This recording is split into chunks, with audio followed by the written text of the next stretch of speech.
What's up, everybody? Hey now, blah, blah, blah, blah, blah, blah. Welcome to Hot Book Alert Live.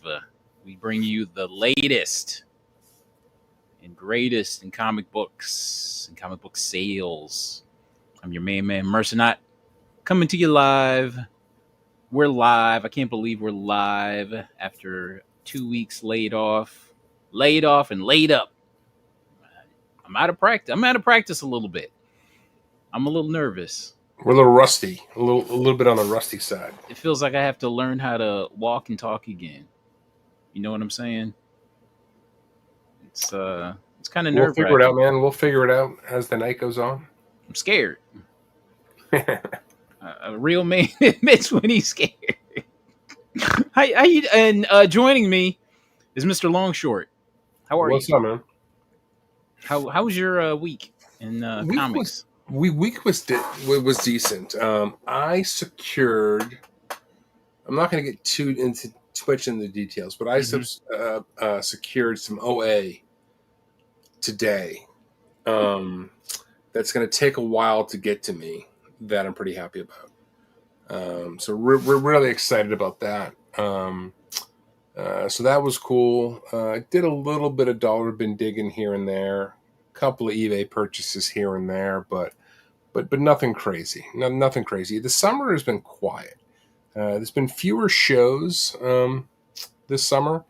It feels like than the last. One of the big reasons is that I complain about every year, but Fan Expo, which sucks, but I still go to it. Found a great book last year. Is the same weekend as Terrificon. And Terrificon is one of the greatest comic book shows anywhere, without hyperbole. They're both in, like, at the end of the first week of August, and they happen on the same weekend. So I usually go to both of those over the course of the summer, but they're happening together, so it's just going to be Terrificon this year. So, but yeah, it's been good, man. It's been chill. Just terrific. Wow. Damn. That's a hell of a like. How far are these shows away from each other? I mean, so one is right in Boston, and the other is at Mohegan Sun Casino in Connecticut. I would say from Boston, it's like an hour and a half. Like for me, like Boston's like a half hour, and Mohegan Sun's like an hour. So, but for the Northeast, like those are both relatively big shows. Yeah, I don't know how they fucked up and scheduled them both on the same weekend. Like, I don't even know how they're going to compete with terms of like artist talent and dealers. So I don't know. We'll see how it plays itself out. But I'm not going to. I got to go to Canada that same weekend, so I'm only going to get to Terrificon on Friday, I believe. Yeah, I won't even get a chance to. If I was home, I'd probably go back into Boston and check out Fan Expo, even though it's criminal what they charge you into that stupid thing. How much? It's like $65 for one day. Yeah. Wow. Holy it's shit! Criminal. Like, I thought you were gonna say like maybe 35 or something like that. No, I think it's like $65. Holy cow! It's criminal. It's criminal. Damn. So, and I'm going to give myself, if everything plays out, more than 1 hour at Terrificon this year. So, but yeah. And then the next morning, I got to fly to Canada. So, but I will get to experience Terrificon, and that show that's a. I'm not saying it's like Heroes Con. Which people say is maybe the best, but this thing is pretty damn impressive in terms of just the volume of comic books to go through. And I've always done well there. So anyways, the summer's been pretty quiet. Looking forward to that in a couple weeks. Damn it. Okay, so no show last week, but that day, that I think it was like last Sunday, went to a convention, found some really good dollar books. So, and I'm working on like getting more books together for a haul video at some point in time. But that was a good show. It feels like I should have bought more. You know what I mean? There's nothing better than good dollar bin digging, man. Like, no matter, like, whenever you go out, if you clean up in the dollar bins, usually come home feeling pretty good. So Yeah, I found found some really good dollar books. So we're putting together a haul video. Um, I got a new computer. I did something. I don't know. There was like a freak occurrence my um, where my Mac and my printer, they both kind of like power surged, and took it to the Apple store, and they were like, uh, "Yeah, we'll see." So you had the one, like if it was a power supply, it would be what, like $100, and I think the logic board or something like that, the repairs would be 600. And I was just like, maybe I just spend the six. I don't know. But they yeah, said, but of course, it was the more expensive one, and so I just ran out, got a new, got a new computer, and I'm just kind of, just feeling my way through it. did you buy another Mac or is Yeah, I it? got another Mac. Yeah, I'm just used to it. You know what I yeah. mean? I'm used to it. But I will say that the time machine backup, my God, that's amazing. Like I got everything back. That's good, man. That's otherwise that's a pain in the ass.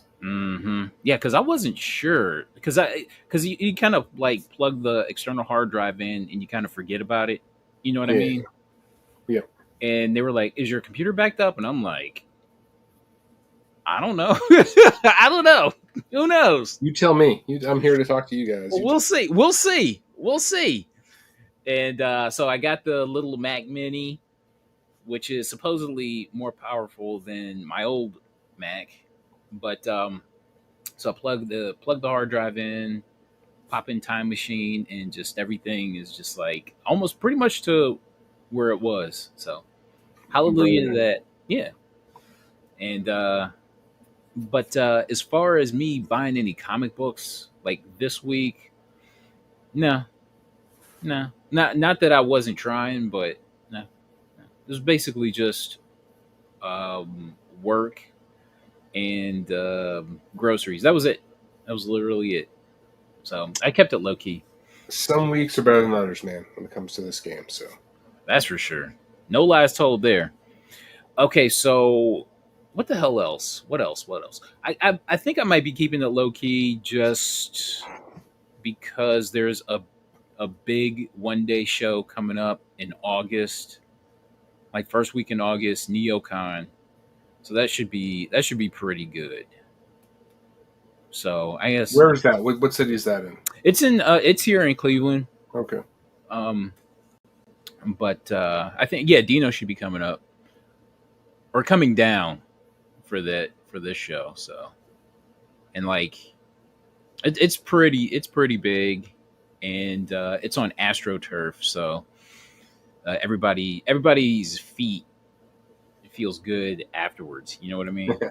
And You knees got to and bring your feet turf and shoes, shit. man. You got to bring your turf shoes so you can cut quickly, make all your Right? plays, man. You don't slip, you don't stumble. Yeah.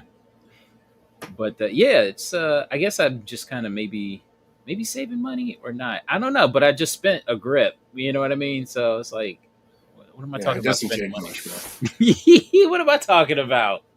I'm full of shit. All right, everybody. All right. So interesting week of comic book sales here. I guess let's get into it. Let's get into it if we can. All right. So we've got two articles basically about the same damn thing. So we have Kevin Feige was interviewed, or no, actually, no, I think he did like a talk, and he talked about uh, rebooting the Marvel Cinematic Universe and also rebooting and recasting, and how I think after this this phase here that starts with the Fantastic Four, um, how that jumps into Secret Wars. So Secret Wars is where everything, I guess, changes. You know what I Yeah, mean? I mean, he was saying that like certain timelines were going to be reset, but he was very careful not to call it a full reboot of the MCU because the problem is the reboots don't usually work. Like, it's weird. The continuity is like the blessing and the curse, right? It's the blessing is it kind of keeps all together, it feels great, but Yeah. at some point it gets so unruly, nobody can like keep up with it, right? So how do you balance that? So yeah, it sounds like they're going. He listen. They need to do this, right? They're sitting on this valuable IP of like Iron Man and Cap. Like he's going to recast those guys, but it's going to move forward with like the X-Men and things. So it sounds like they're going to kind of like thread the needle there a little bit, where they're going to keep some of the history that we know and love, but give them leeway to bring back some of the big time heroes with new Mm-hmm. actors and actresses. So we'll see. It's a difficult game to play, but it's probably needed, right? When you're starting to work with like third and fourth tier heroes, it's not going to come off as well most of the time. So I get what they're trying to do. What's up, Dino? What's up, boys? Hey, Dude, I haven't been on I feel like 2 months, dude. that's what it feels like. Dude, it's been a long time. Been a long time. Well, I think Carter had a solo show and then a week off, and then we're back. I think that's all it's been. But Oh, I haven't done anything on Flipside in like a month and a half easily. I've been traveling. I've been doing stuff. Yeah, you've been doing stuff. Yeah. Anyways, Justin, I think he said he is ending the multiverse. I think they're going to put it behind them, but by ending it, they're going to allow some of these big time heroes to come back in like new versions of them. But we'll see. I mean that is definitely needed, but yeah, the multiverse has gotten a little bit old. No, yeah, I don't know why I thought I would have a good time with the multiverse, but not really. They didn't do any of the fun shit with it. They just they just kind of like leaned into all of the annoying stuff with the multiverse. You know what I mean? Like, Yeah, I think it peaked, and then after that peaked, obviously, with Avengers Endgame, and then like peaked, and then it was like, nobody cares. well, what also happened, right, is that you got to give people who love this shit the jobs, and they just gave people they don't give a shit about comic books jobs, and that's why the comics have been so fucking bad for so long. Is that they're just putting people in there who want to be in entertainment, but they don't give a shit really about comic books. And it was the same thing with the movies. Like the Russos, they love this stuff, right? They blew the doors off with Infinity War and Endgame, but in the new phases, they just thought they could give it to anybody, and it just sucked. So, they got to give it to people who are passionate about making this stuff. I think that much is obvious. So. I still haven't seen Superman. I'm so far behind, boys. For me, Superman was very fun and entertaining. It wasn't perfect. Like, there were some big wide lanes that I think he messed up, but overall, like, it was 2 hours watching it for 2 hours. Like, I got the Milkbone comic. Have you seen that today they're coming out with a second print that you can order through Milkbone? So the problem with these Milkbone comics are like they were just packed like trash, dude. I mean, you know what I'm saying? So it was like right next to the box, and it just was crunchy. Like mine is crunchy on the back. Like I don't think it'll get a 9.8. I mean, it could press out, and I might miraculously get a 9.8, but I highly doubt it. So, they're coming out with like a black and white or like a muted color version of it. Oh boy! So they're doing second print for fucking dog bone giveaways. I can't believe they didn't do a foil. Give it some time, man. Some store variant foil. It's like, and on the back, dude, it's like usually it's on the back because I think the front was on the actual like the box itself. So mine got bent where like most people's got bent. And mine wasn't terrible actually. I told the wife too, like, hey, I'm gonna buy dog biscuits. I don't own a dog, so like don't throw away the box or like what are you doing? But on the back of these, I can actually do this. Slide it up. But no, it's like right here on the corners, like the two corners here, it's just jacked. So. Yeah, I was just blown away that they came out with a second print. Of course, they gotta. Yeah, like Milk Bone, it's like we've never sold so many fucking dog biscuits in our life, right? So let's just... They might as well just keep it going. They might as well just have like a comic book tie-in. Yeah, no shit. Every month. Yeah, screw it. Hey, Heroes Reborn. Thank you so much, man. Appreciate you. What's up, bro? Good to see you, man. The early word on Fantastic Four is it's quite good. Yeah. So fingers crossed. The early reviews are coming out, and people are almost universally enthusiastic. So we'll see. I mean, you have the top-notch actors again. You know what I'm saying? They're not like gambling on, not saying no names, but you know. Yeah. I mean, they said like the first 10 minutes are like mind blowing in and of itself. But yeah, it's good. We will see. I've seen Silver Surfers though. It's been going into Fantastic Four 48. It's just been going not the greatest right now. So I think I've seen like a 6 for like $2,000 or something. When they cleaned up the CGI on her in those trailers, I think she looks pretty cool. So, but yeah, they need to lead into Nora and Rad, right, at some point. But the CGI on her it was so bad in that first trailer, and it looks pretty decent now. Yeah. 2025. You said it looks better? Oh, much better. They cleaned it way up. It looks so unfinished. I was like, what the fuck are they doing in that first one? But yeah, I've seen some recent, and it looks tight. Okay. The first one, it was so just like, for me, like just unfinished. FF is this week, right? So FF is on Friday. Yeah, I'm going on Friday night. So okay. Give me a review. I hardly ever see movies anymore. The last movie I saw was Deadpool Wolverine, and before that, it was Doctor Strange, Multiverse of Madness, and before that, it was Spidey No Way Home. No, I'm in the same boat. Me and you are in the same boat. You know I even got a kid, dog. I don't know. Like I haven't been going across town as much as I should be going. I need to start going more, but I'm in the same boat, dude. I was like, oh, and then by the time I get over there, I don't think about it, or maybe I can start doing that, like do on Mondays. I mean, who goes to movies on Mondays theoretically? Yeah, Superman was down 54% weekend over weekend, which, believe it or not, for comic movies in the modern, like in the recent years, that's a pretty good follow-up weekend. It's a pretty good. So that's going to break. That should break 500 million now, which it looked like it was like flirting with.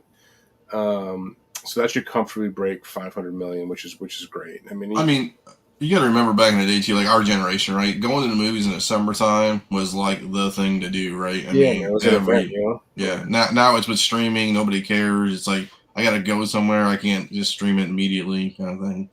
Yeah. So, but yeah, 54% fall week over week for the second weekend is a nice. They hung in there reasonably well. So now, this is curious. Does Fantastic Four kick the legs out from underneath it this weekend? We'll see. Yeah, that's what I mean, Superman has 2 weekends to itself, so I don't.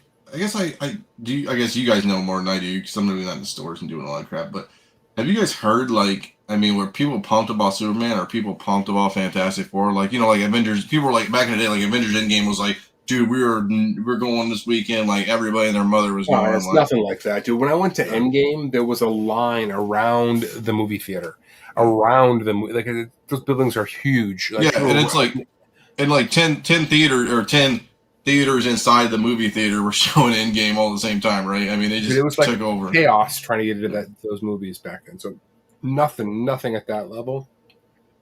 but the buzz for Fantastic Four seems good.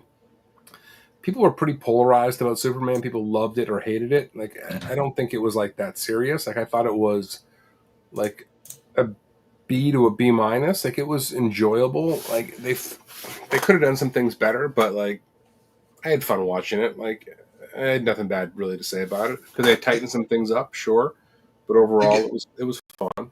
I guess for me, I think with this comment, if we had streaming movies dropped on pay-per-views, so you think you'd have been in movie theaters when we were teenagers? I don't. It depends on the price of the thing, I guess. I mean, back to I remember pay-per-views were at $49.99 or $59.99. I mean, I don't know if anybody's paying $59.99 to play it on pay-per-view or whatever, but I mean, if we had streaming, we probably wouldn't. But I mean, I don't.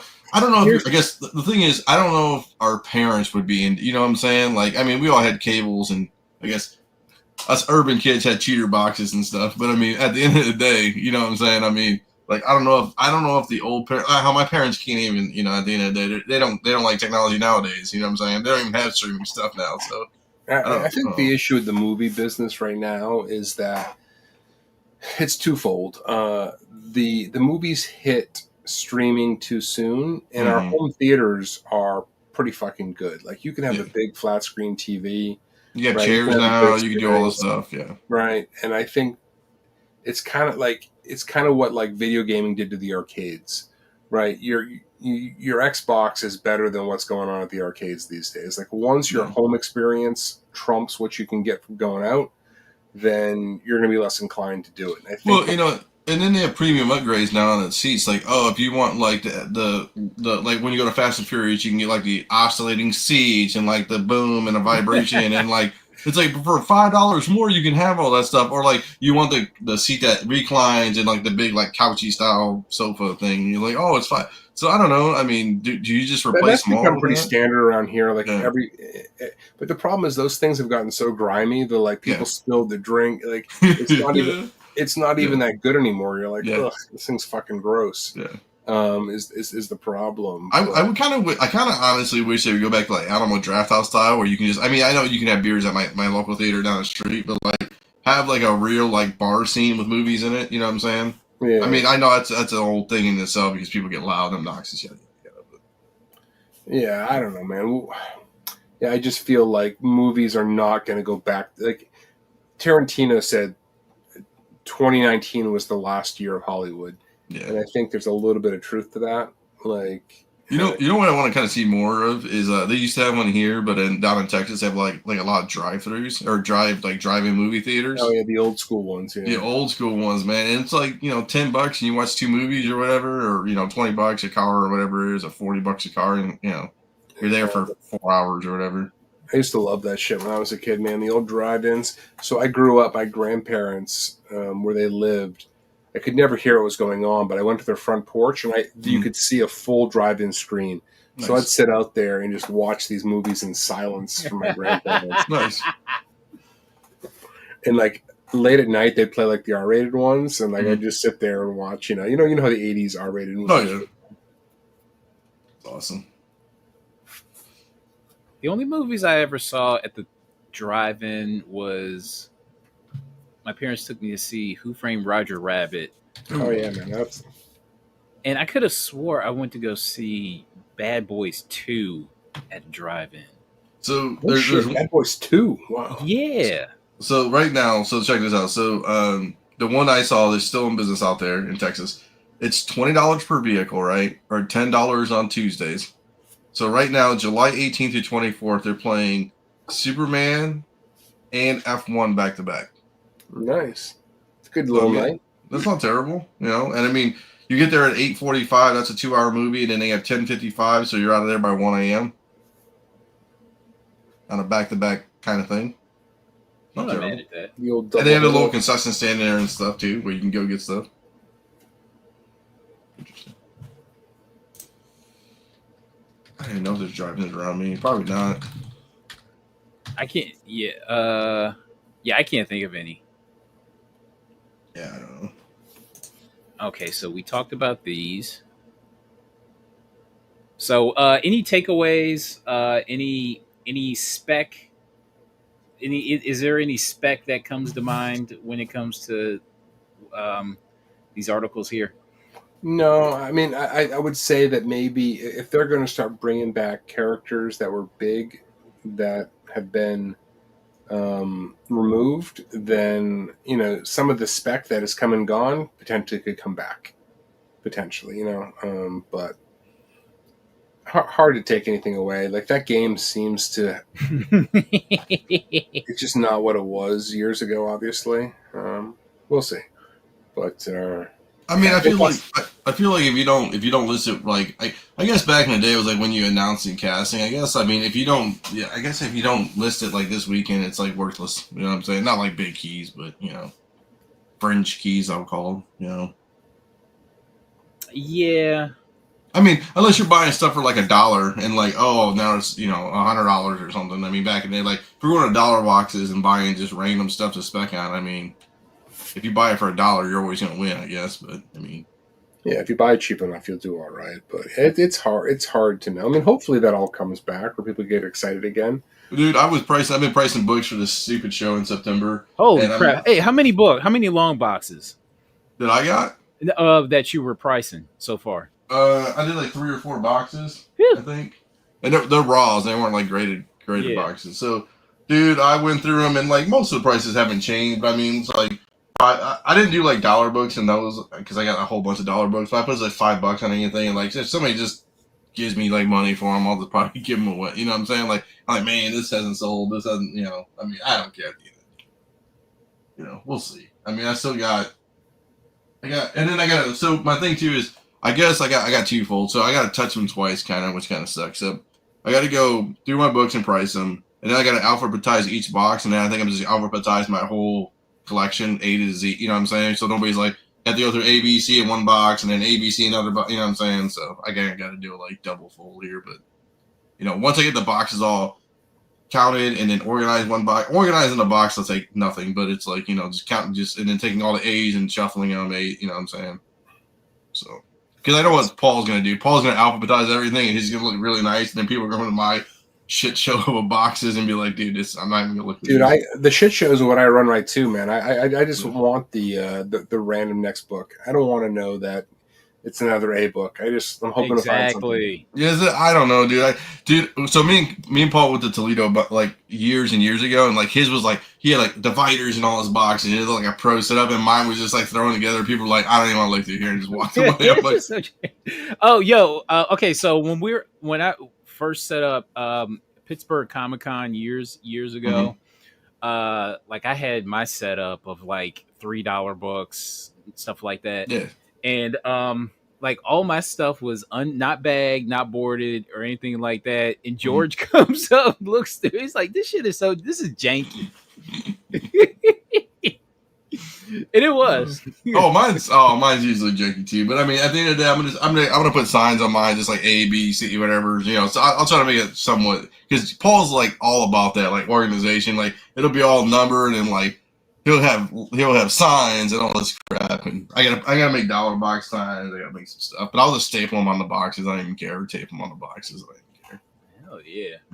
We'll see. I'm not worried about it. I mean, I just gotta rip through these boxes, and I could have went to the store yesterday. I didn't really stop at the store. I was like, man, I just need to stop buying stuff and start pricing stuff, because I'm still buying stuff. It's stupid. Speaking of comic shows, Pittsburgh Comic Show is coming up November 23rd, and they even look at that. I'm big time now. Look at that. Look at that, man. I think I'm going there. You know what? Yeah, because I wanted to talk to you about that. I never got a chance to. Yes. So Let's talk about it. So you're making plans. Yep. You're making moves. I am. Okay, sweet. They reached out to me. They were very nice about the whole thing. They were gonna give me a free ticket. Can you believe that? And I just gotta book this hotel, and I think I'm gonna do, like, I gotta talk to the wife. I think I'm gonna definitely take, because the kid's in school though, but that's okay. I gotta I'm gonna get the hotel, obviously. Do I do 2 days or 1 day kind of thing? You know what I'm saying? Like stay Saturday and leave on Sunday night, or do I stay Saturday, Sunday, Monday? Make it a 3-day trip. And then we didn't talk about NeoCon, right? Not yet. That's in 2 weeks, dog. Yes, 2 weeks. I'll be there too. Hell yeah. Yeah. I was saying. I'm taking Monday off, I think, too, because there's no way I'm going to be able to. I mean, I'll drive back that day, but I'm not going to go to work. Yeah, that's going to be a busy weekend. I don't even know if there's going to be a show that Sunday. I'm not sure. Yeah, is it Saturday? It's Sunday. on. Well, yeah, it's on Sunday. So I might. Oh, you meant a Sunday show for you? Sorry. Right. Yeah, I don't know if there's. I don't know if there's going to be a Hot Book Alert live. Hey, man, don't get too jealous about the free tickets. It's like what, $5, $10, man. I mean, come on, it's not like anything. No, they were really, really gracious about the whole thing. I love them to death. And he's like, hey, if you bring the fam, just let us know, and we'll pick up tickets for them too. You know what I'm saying? So yeah. I appreciate everybody reaching out. You know how I am. I got a little small dinky ass YouTube show. Same thing with you and me and everything. It's just like, people reach out to us. It's funny to me. Yeah. I know. I feel because I remember years ago somebody sent stuff to me like bags and boards to review. I'm like, really? Yeah. That was cool though. I loved it. I'm gonna bring some. I might bring some stuff. I don't know. We'll see. I'm not gonna bring a bunch of stuff. I might figure something out. Just some small stuff. I don't even know if I'll bring anything really. Hey, Ben, you're the closest to NYC. Yeah. So every year, like, I get back and forth to New York a lot, and every year I'm like a day before, I'm just missing it. So Igor, I'm gonna try to get there, man. And if I do, you and Mel V will be the first ones to know. So, but stay tuned. So that's the week of my birthday too. Oh boy. What's the weekend of it? Like, what is it? October 9th through 12th. My birthday's on the Monday, the 6th. 9 through 12. I get so much travel. I got to go back to Europe. I got to go to San Diego. Oh, Saturday sold out for tickets too. So really, all right. And the 4-day passes were sold out too. No, Thursday, Friday, Sunday for you, homie.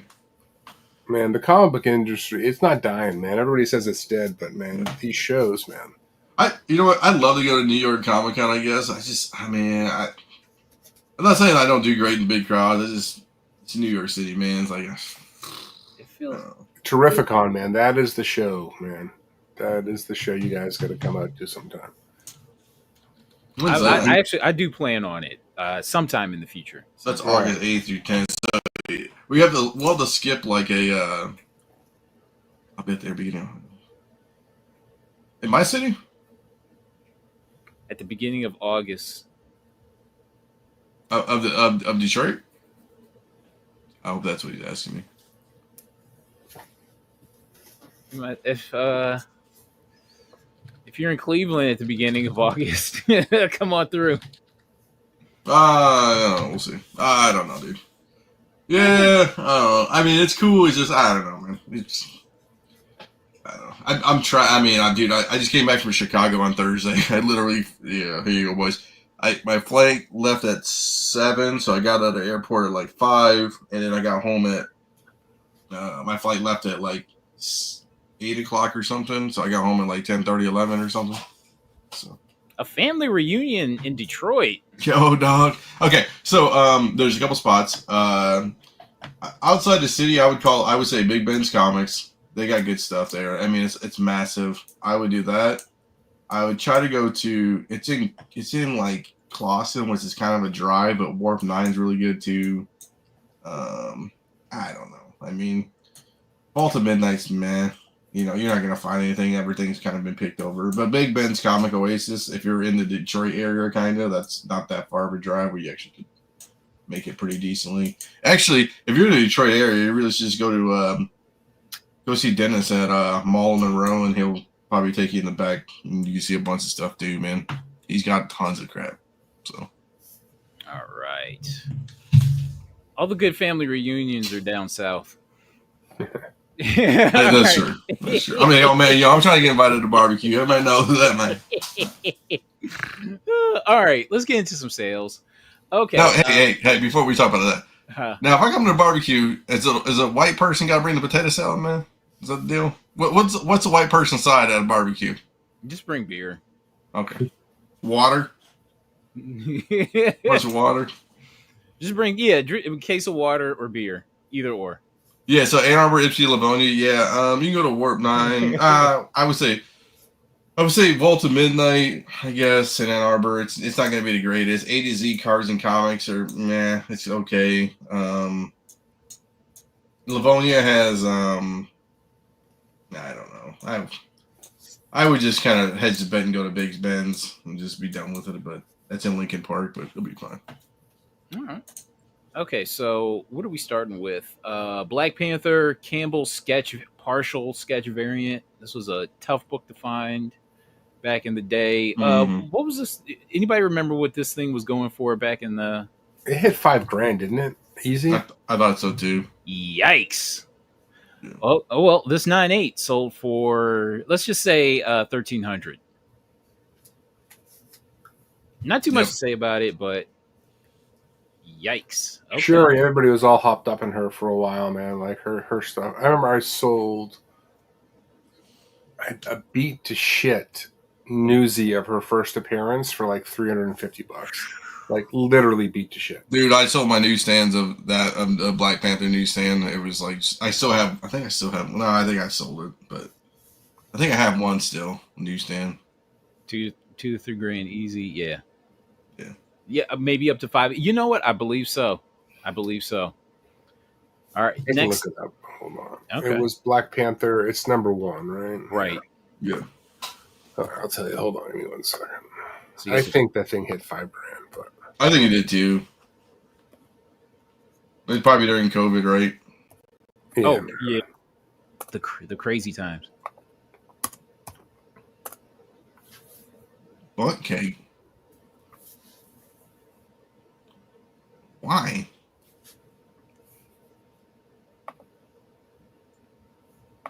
Oh, one of these boxes have a Batman 666 98, I think, or maybe it's a 96. I know mine is a 9. That Batman 655. Yeah, 655. Yeah, mine's a 96. Yours is a 96. Yeah, man. One sold for $5,000 in April of 2022. Jeez. Oh, look at this. What a loser. It's like 96s now, like a loser. I know. I need to crack. I need to just crack mine out. I don't know what's wrong with this one though, because there's like nothing wrong with this book. That was that Batman 655. That was part of the. That was like the first crop of books that I ever had graded. And I didn't know, and I really didn't think to like get pressing or anything like that. And pretty much everything came back like 9.6s. It was just so fucking deflating. I'm in the same boat. I was Uncanny X-Men 266, and I got it back. It was like a 9.2. I thought I was a baller. I'm like, oh no, they are pressing. Yeah. I was like, oh, it looks nice enough, and yeah, it comes back at 9.6. It's just like, what's the point? I need to crack this stupid thing out. All right, so we talked about Batman 655. Let's talk about the book in the middle. Love and this is one of my favorite books here. Love and Rockets, #1 from 1982. This, I guess you can call it the first print. I think there's one there's the self-published one. Yeah, but this is the first print on Fantagraphics. So this sold for $180. Do you have one of those? Yeah. I don't have one of those. I've got a graded 9.2. Ooh. I've got this somewhere. I haven't seen it in years though. I love going to other people's houses and looking at their collections, and it's like when it just gets overwhelming. Like I don't even know what half the shit is. That's I have Carter come dig in my collection and pull out all the good shit. I know, right? How much? Hey, how much you want for this? Yeah. Okay. Oh, I want to talk about this one. This Amazing Fantasy 15. Ooh. great condition. So you see the price on it, right? Yeah. What? Okay. 500? Is that what it was? Yeah. Let's take a look. I want to take a look at this. Is this legit? Like, this isn't some bullshit? We'll see. We will see. Okay. Can you go back to the seller for a second? Yeah. Do you have that open up? I'm sorry. I fuck it all up. What's this dude's name? JJ1953-2. Oh God. Okay. So first of all, before I preface you going through this dude's got an X-Men 1 from like 1991, a 9.4 for like 250 right now on a bid for a 1991 book. Dude, there's no way this is an original. Look This at is that. fake. Look at that.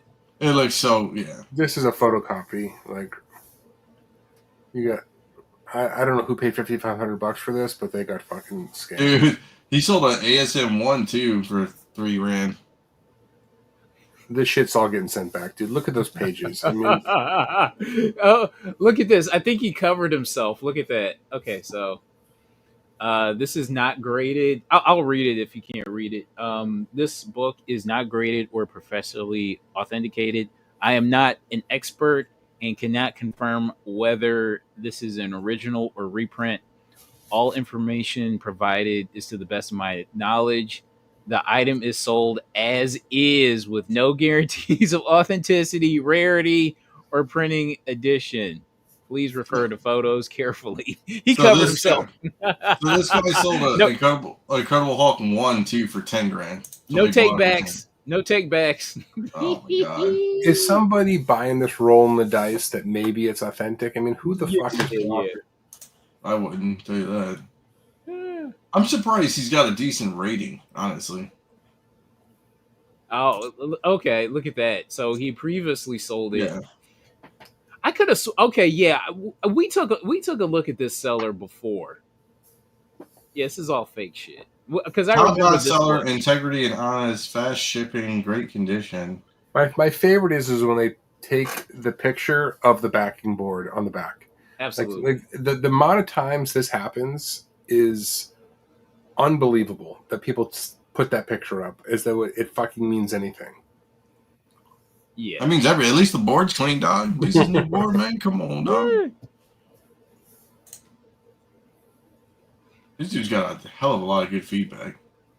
Go figure. It's all shills. Yeah, this But shit I just wanted to take a look at it just to see.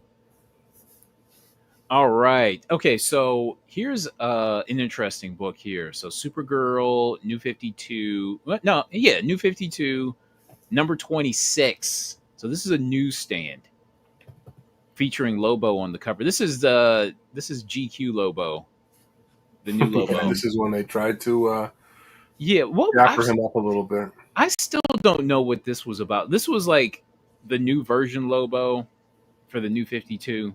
The metrosexual Lobo. Yeah, was it the same guy, or was it just like maybe different? I think it was the same dude. It was just like a revamping of the character, right? Ugh, that's awful. All right. You know what that reminds me of, or who it looks like? Huh. It looks like Shadow Man from Valiant. Yes. Right. Like a blatant rip-off of Shadow Man from Valiant. This is my opinion. Well, this Newsy sold for $30, which is Don't sleep on your Newsies, boys. I mean, I don't know. I think they you think I'm thinking they should have waited a little while. I found a stack of DC Newsies at a show, small one, a couple of weeks ago for 25 cents a piece. Oh boy, I should have taken them all. I did the same thing, dude. I've been picking up DC books for like $5, like one in 50s, one in just stupid DC books for like $5 a piece. No one cares about DC. I'm interested in newsstand New 52. Yeah, for whatever reason. I would grab anyone that I saw. Right.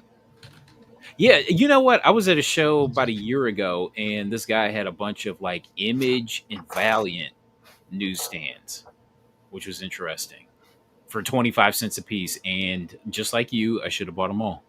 Yeah, I kicked myself for 25 cents a piece. I probably could have even got a bigger deal for them. You know what I mean? Like, I know. I still pulled like 50 out of there, but like, I should have taken more. Yeah, I mean, this is 2014 too, because the DC newsstands ended in 2015. So this is very late in the game. Yep. So yeah, anytime I come across like New 52 newsies, I knock them up. I try to get them. All right, look at this. This is an interesting book. This is from the Dreamwave Transformers. So this is the Dynamic Forces gold foil variant, and only 250 made. It has the certificate, Hmm. and I this don't. thing's I don't. sold for. Yeah, I don't remember this book. This Yeah, me neither. Thing sold for $400. Yeah, that's cool, man. That is. There's so many. This is like GI Joe for me. There's so many Transformers like books that I don't know, and somebody's always got a rack of Transformers books. Like I went to the store when I was out west there for a second, and they had a bunch of Transformers. More than meets the eye. Yeah, but they didn't have like the number one or something like that. But they had a bunch of 1 in 10s. He had them for like 20. I went to that store. Remember, like, good luck, boys. You know, when I go into that one store, he just had a bunch of stuff, and they had like some cool variants. He just had them at what they were going for eBay. Like he knew what he had, so it's like I wasn't really gonna, like, okay, I bought them for $10. They're selling on eBay for like 15. It's like I'm not really gaining anything there. So that's a guy who knew Dennis. I noticed that like any Transformers comics are really tough to find, especially the IDW stuff. Mm-hmm. And like the Dreamwave, like a variant like this definitely doesn't come around, because I don't even think they did variants all like that when it came to Dreamwave. Yeah, I mean the Dreamwave. So I'm trying to think about that run. That first issue number 1 was a foil, right? I swear I've got a foil version of that issue number 1 from. I could have. Yeah, it's like maybe I think I know what you're talking about, and it's like right there at the tip of my brain, but I know what you're talking about. Like a hollow foil or something, but yeah, I think they were doing. I mean, I remember for like that Mega Man that they did. Yeah, they had like 3 different covers: a foil, a non-foil, and like a cover B. I can't remember if they're doing the same thing for Transformers, but I swear I've got a foil version of Transformers number 1 from Dreamwave. And I noticed, like, outside of something like this, the Dreamwave doesn't really go for that much. There's some obscurities in there but far and few between. Yeah, it's one of those things though that you could wake up one day and they're all going for something. People slept on them forever, and all of a sudden, yeah, there's not that many to go around, and they start to pop. People love their Transformers. A Stranger's Tale number 3. So this 9.2 sold for $15.75. A 9.2. Wow. Yeah, man, this book is super rare because it was never officially released. That's why it's so hard to find. I think they just pulled it. And I'm going to look up. I'm curious. This doesn't seem like that bad of a deal, but I'm curious how many are on the census. We've covered this book many times on different shows, and let me do the CGC population report. Dude, that site doesn't work for me, man.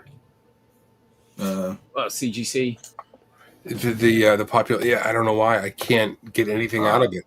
There's only 5.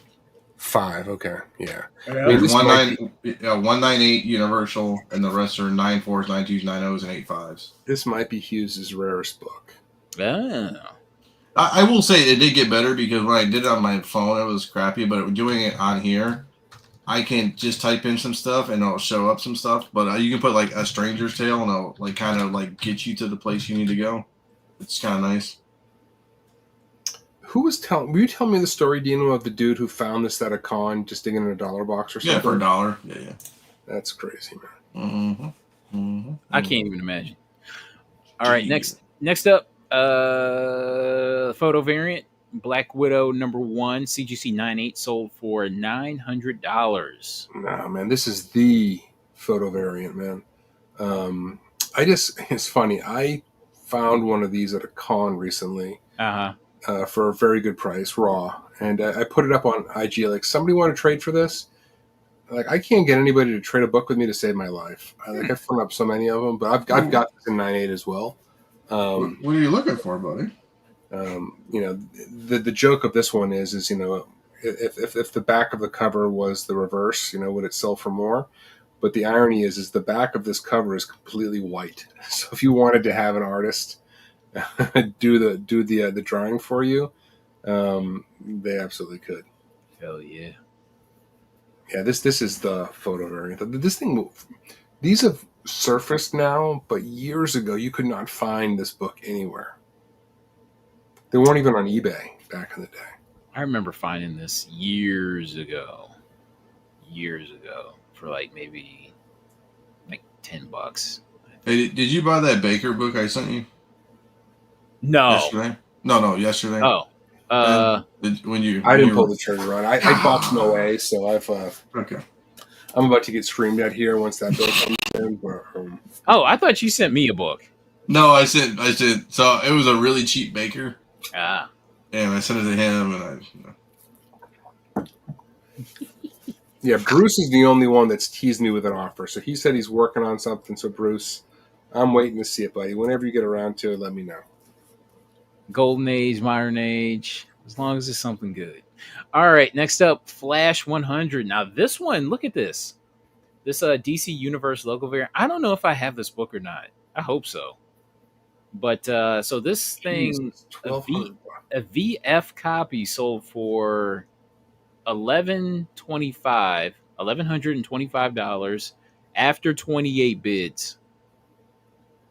Damn. I hope I have this. I know I don't. I've got only a handful of the DCU variants, and this is one of them.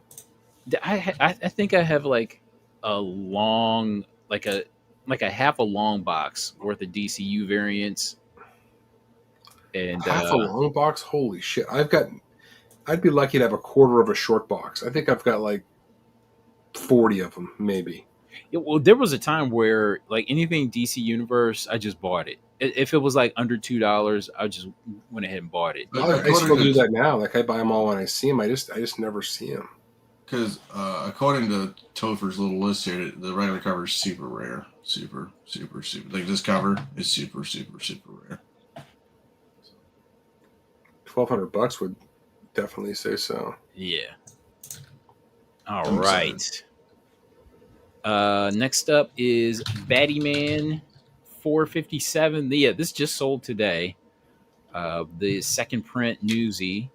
So this one it's a VG fine. Sold for $154.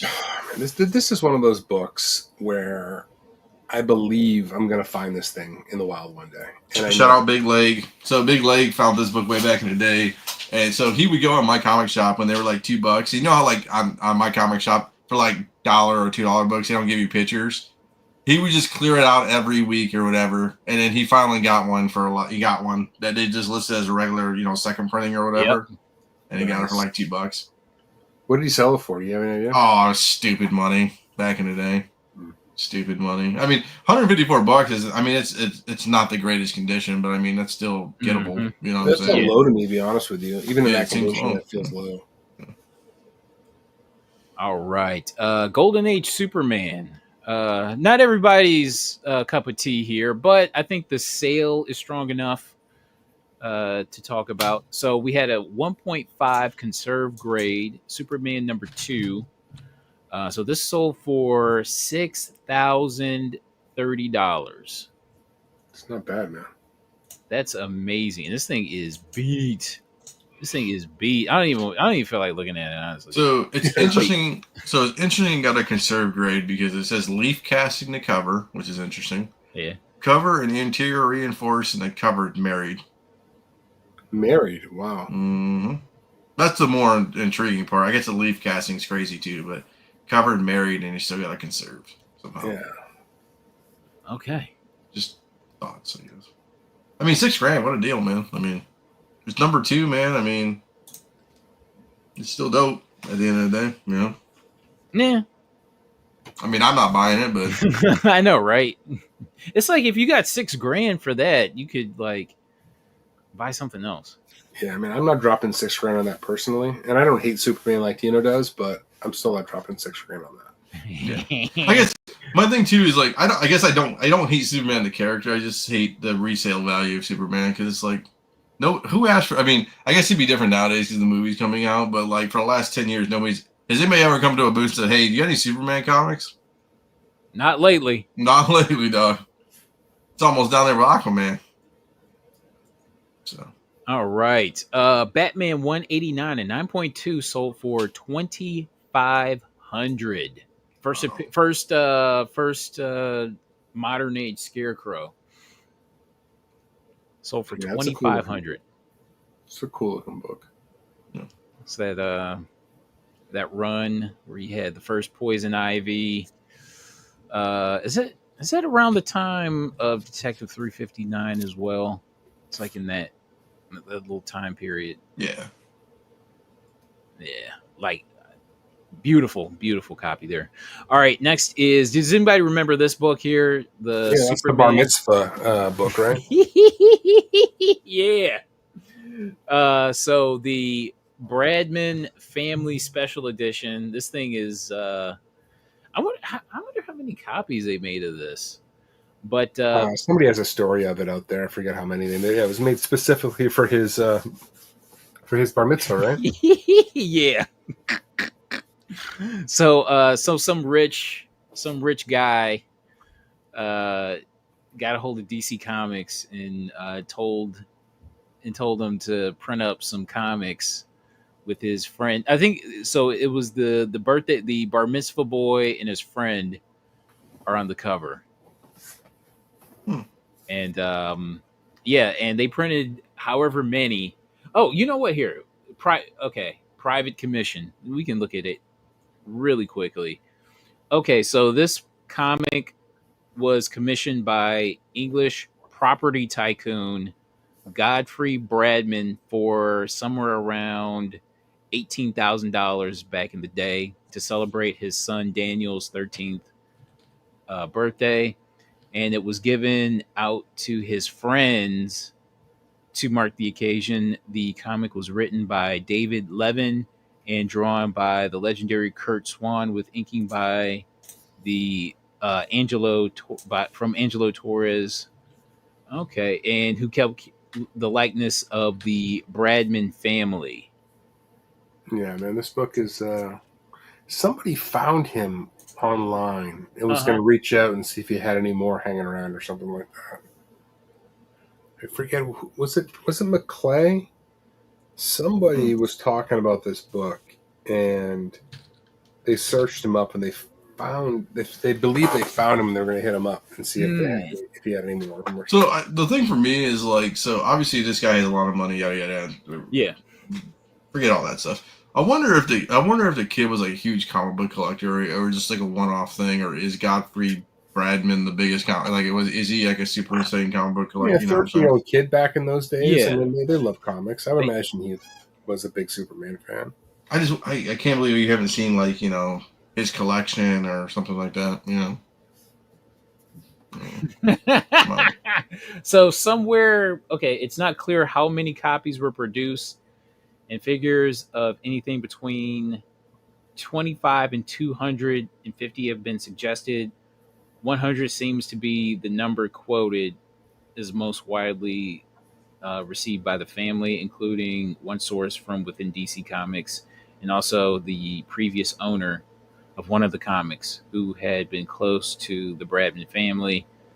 I mean, that seems kind of wild for just 100 comics. I mean, they gave me it's not like a Marvel run of 5,000. You know what I'm saying? Jesus. I mean, if they did 100 of these, and I would imagine half of those were destroyed. Oh, look at that. OA for just $5,000 back in 2013. Yeah, 2013. Wow. What am I doing in 2013? I know, right? I guess that's so niche though, man. It's like, I mean, what if you put it up today? I mean, how many people actually know what that is and just not some regular Superman that would cover? go for a lot though. There's enough people in the know who would pay big money for that. Wild. That's a good time right here. Love it. All right. Okay, so Mortal Kombat, Blood and Thunder from Malibu Comics. So this hologram 9.8 sold for $1,000. I don't know. I never see this book ever. No, man. So this was a great sale because the trailer just came out for Mortal Kombat 2. Mm-hmm. This book picked up spine ticks like nobody's business. This holofoil stuff, if you've ever seen them, like, so easy to damage this shit. I think I've seen one of these. Not a 9.8. I think I've seen a busted-ass one during one of my cons back in the day. I think somebody had it on a wall, but it was like stupid money. I think he won like $500 for it or something. All ticked up. Yeah, it was like I think it would have got a 9, barely a 9, maybe like an 8.5. Yeah. But a 9.8 selling for $1,000, very respectable. All right. That'd be a great book to own. I mean, I would love that. That would be a great book for your collection. A 9.8 of this thing would be cool. I never think of like Malibu Comics is producing like $1,000 books. You know what I mean? Yeah. So you can buy the. I mean, they're not. I'll say they're not that rare. How about that? Like, you see them, but they're always kicked to shit every single time. So right now, there's a 9.8 for like $1,000. Your best offer right now. So I mean, okay. I mean, there's another 9.8 for $1,200, but I mean, still, I mean, you can. There's a couple raws for like $150, $300. You know what I'm saying? But interesting. $1,500. Oh no, 1,500 box. No, geez, 1,500 comics. Copper high grade DC Marvel lot. I want to take a look. Pull it up, dude. That's what I was gonna say. Pull it up. Pull up. No, pull it up, dog. All right, so let's see what's going on. So this sold for $1,000. Okay, that doesn't seem bad. We're gonna see what this. It says seduction in the first book there. That's I know. Nice. Okay. Okay, so we got. I don't know. The standout to me is the Prince book. Okay, that's. I remember. No standouts here. Well, okay. GI. What number GI Joe is that? That's the GI Joe 3D. Oh, that's the 3D. Yeah. Okay. Yeah. I don't think that's worth anything. No. Oh boy. This looks like a $100 Facebook listing. Right? You're going down. No standouts. Hey, no. That Superboy 68 dog, if it's signed, dude, it's worth at least $5, man. Come on, right? Dog. Come on, dog. World of Krypton, that was a hot book back in the day. Oh, there's got to be some good shit here. I mean, you got a Bronze Age Thor. Hey, White Fang, dude. Come on, man. Oi. So how much did it go for? $1,000. It sold for $1,000. So 1,500 comics that sold for $1,000. I mean, you could make money, but you got to put a lot of work in. Oh boy, it'll take forever to get that money back. Okay. I'm gonna say maybe this guy donated to like his local community hospital or something. Write that shit off, man. Yeah. Write it off.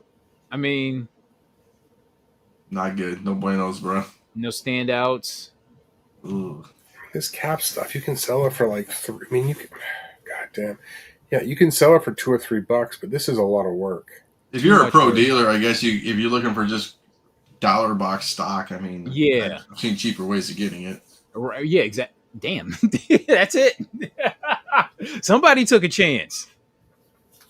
If you get a store and you just need inventory, then I mean that first picture. I mean, if that's your best lot, dog, ouch. Yikes. I was expecting like something a little bit better. Oh, a Secret Wars 8 in there or something. Jesus Christ. 80 cents a piece. Sell them for $1. And I mean, if you don't got to rebag and board them, I guess that's kind of decent, I guess. But I mean, I know, right? Yeah. Oof. That was not good. That was awful, as a matter of fact. That's one of the worst buys I've seen all year. There's got to be a couple of gems in there somewhere. You would think. You know? You're too optimistic, Ben. This guy got ate up for lunch, dude. That was terrible. Yeah, that was pretty bad. All right, so here's a sale. I mean, I'm not interested in it, but the sale was strong enough for us to talk about. Little Dot #1 from 1953. So this raw beat up copy sold for, it looks VG. It sold for $17.75. Sure. Yeah. Okay. I mean, it's cool, I guess. I mean, I don't look at Little Dot stuff. I don't look at Hot stuff. I don't look at a Harvey kind of imprint of stuff. I just, yeah. You know, Yeah, I'm surprised it went for that much. I swear to God, I think I've seen this thing digging before. I don't know. Yeah, right. Me too. I'm like, I think I've seen this. It's so unassuming. All right, we got another lot that sold Oh for boy. $1,000. All Here right, we so go. we got a Marvel Comics lot that sold for $1,088. Okay, so at least it's all Marvel. At least it's two popular characters. So I'm gonna say that. At least it says VF books. So maybe there's something there. All right, let's see what's going. Let's see what's doing. Yeah, Justin, my grandpappy likes that character. My grandpappy. All right, so we got first Doc Samson, but Okay. you can see there's writing. We have I guess, second appearance of Valkyrie. You stud. But I'm trying to see if there's a 180 in there. Yeah, or 183 or 182 maybe. Okay, so here's 180 Okay. and 182. Okay. Okay, I'm working with something. Okay. Versus Warlock. So yeah, you got that the two issues where he's facing off against Warlock. We got a 271 in there. At least you get a Rocket Raccoon. Let's see. Let's That would see. be a great score, 271. Oh, he's got the list. Oh, cool. I mean, yeah, there you go. 180, 182. At least that's something. That's not bad, man. 180 is a serious book. You know what I mean? Mm-hmm. This guy is just wasting space on nothing. Hey, man, at least you get the splash pages. That's kind of cool. So what did he get for this? He got $1,000. Whew. Okay, so the 180. Pressable. At least he knew to take pictures of the 180. Did you just take that picture in the front splash page? There's a splash page. Oh, God. Oh, and he curled it for us. Perfect. Oh, there's Wolverine right there. Hey. Hey. All right, something. Okay, so at least he took like detailed photos of 180. At least he knew to do that. At the very least. So I think if he would have led with the first pictures after that picture being of 180, I think he would have been done better. Yeah, that should have been like front and center. Yeah. Of everything else. Yeah. He should have just laid on top of the rest of the books. Like, dude, you got to take the rest of these fucking books. Hey, Josh, how you doing, man? What's up? Hey, are you gonna be at NeoCon? Oh boy. In August. I think it might be August 3rd on Sunday. Are you gonna And do you have a booth? And do you have a booth? Because I'm gonna post it now. I know, right? Yeah, that 180 better have the value stamp on it. Yeah. All right. So next is Ultimate. So what do you think that was a good buy for that group of? I guess it depends on the grade, right? I mean, how it grades out at the end of the day. I don't even know what Incredible Hulk 180s are going for nowadays. Anybody know? Hell yeah, nice. They went nuts for a while. Mm-hmm. I mean, if you get 8.5s at 12, just I guess I should go to sold. I guess I shouldn't. Let me figure it out. So if I do this. He would have to get close to like a 9.0 on that 180 to make it work. I'm sure 9.0's going for $1,000. I mean, it was less than $1,000, but it was like I thought 1162. Damn, I thought those things were going for way more. That's crazy. I mean, that's pretty. I mean, you can get like a 6.5's only $650. I mean, a 7.5's less than 800. So you got to put a high grade kind of. Okay, I'm sure he can get like what he could average like $10 a book maybe. Once again, it's a lot of work though, man. Yeah, there's a lot. Yeah. That's a lot of work I ain't willing to put in. Yeah. All right, next is Ultimate Fallout 4, a CGC 8.0, sold for $1,231. An 8.0. Respect. I mean, yeah, it's still respectable. Yeah, for a modern book. Mm-hmm. I'm sure. I would. I'm in the market for one of those. I mean, hopefully better than that, but on a low like this, I'd like to buy one. To see about rehabbing it.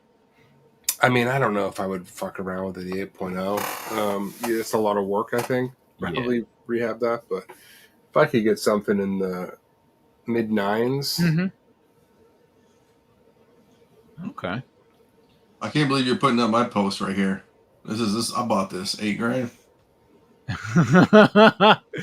A crazy comic book lot, Hulk 181, Golden Pre-Code Horror, and more. This is all me. $1,000. So let's see what Dino bought. 8 G's, dog. I bought this for, man. Let's see. $8,000. Okay, so we got the Foom 10, a 7.0, a 9.0 Hulk. Wow, I'm not mad at that. I'm not mad at it. No, is that a Stan Lee signature on that Deadpool? Yeah. Yep. A 9.2 Stan Lee signature. You know, I gotta crack that thing and have Liefeld sign it too, man. I know, right? I could double my money on this lot easily. Woo! So, oh wow, okay. That Hand of Fate book's pretty cool. I love that cover. So it seems like this guy just took all of his comics that he owned and just like threw them out. Yeah. It's like, here, take them.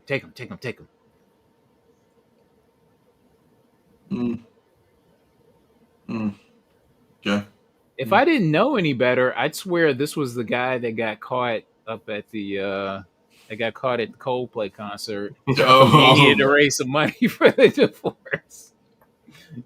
I was talking with a buddy about that. He's like, my friend used to date that girl who was with that dude. She's like, he used to date her years ago. Ah. Okay, so does this look worth it for 8? I mean, no. I mean, I don't know what 181 9.0s are going for and Foom 7.0s. You should know better than anybody, right? The Foom isn't a bad book either, man. Yeah. We'll look at I would say a couple of grand for that Foom. Okay. And maybe the Hulk 181. I forget. I totally forget. It's about, we'll call it $6,900. So for the Foom? No, for the 181. Okay, for the 181. Okay. All right. And then the Foom 10, we'll just make sure everybody knows. So Foom 10, a 7.0 sold for $1,000. So I mean, and then the Stan Lee, I would say 9.2, say $500 or $600, maybe. I'm guessing. I don't know. Just pretty much on the money. Yeah, I mean, he would basically break even with the books, the slabs in the back. Mm-hmm. You gotta sell the rest and make your money. Okay, if you just wanted to get rid of these books, how much are you selling these a piece? I don't know that Red Genie one. That's the only one I kind of like. Those war stories don't go for a whole total. Yeah. Hand of Fate. Looking for like a Red Genie cover. Some of the Hand of Fate's like $300, but it just depends on what the condition is. So if you sold just these together. Oh, if it excludes $500. Okay. So that Hand of Fate 11, you get like a 1.5 for like $50. There's like a $200. A 5.0 is only $300. Okay. So, I mean, I would say a couple $100 probably a piece, $100 a piece, depending on the G.I. Joe is probably nothing in Indian Warriors. Maybe the Superman might be a little better, but it's more or less fair value for this thing. What it went for. If I'm looking to collect them, I'm happy. Yeah. All right. Okay, so Superman number 9, the 1 in 25 Zerdy variant. I don't know. This book feels kind of like under the radar to me. I need to go back to my little spot because they have a bunch of DC books there in the little $5 variant bins. I know I didn't see this, but this thing was hot when it came out. Yeah. Her hand is weird on that arm. Kind of. It's just like very. It's like curved. Yeah. Yeah, I know what you mean. Zerdy painted himself into a corner last week, so it's like she's got It's like she got anorexia in the arms, kind of. It's weird. Are you saying he painted himself into a corner? Yeah, he came out gun. So you know those fame books that are going crazy at the conventions. Yeah. He's like, I'm not getting anywhere near those things. I'm not working with a dealer who does them because basically they're just ripping off characters. Uh-huh. It's like a biography, and they're putting Iron Man or Doom or whoever on the cover, right? So they can sell them. And he was taking the high ground, forgetting that like his entire fucking bit, the Zerty Girls, is him just ripping off Marvel girls, and DC characters, and is painting them. So he took that down real quick. He was like taking like the super high ground on it, and then I think it blew up on him because he basically like's been doing that for years, not on the fame books, but on some of his other stuff. So they got ugly, I think. But I'm a fan of him. I've met him before. Like he's the nicest freaking dude. Like I do like him, but if you're going to come out like all virtuous on something, you better make sure you get no skeletons in your closet, man. I know, right? The internet's going to call you out real quick. Yeah, you know what I like. So the book that I think is a really good score from Zerdy is, I think his first DC cover was a variant of Black Canary. That wasn't heavily ordered. I think that's a really good pickup if you can find it. CKCRY SZERDY.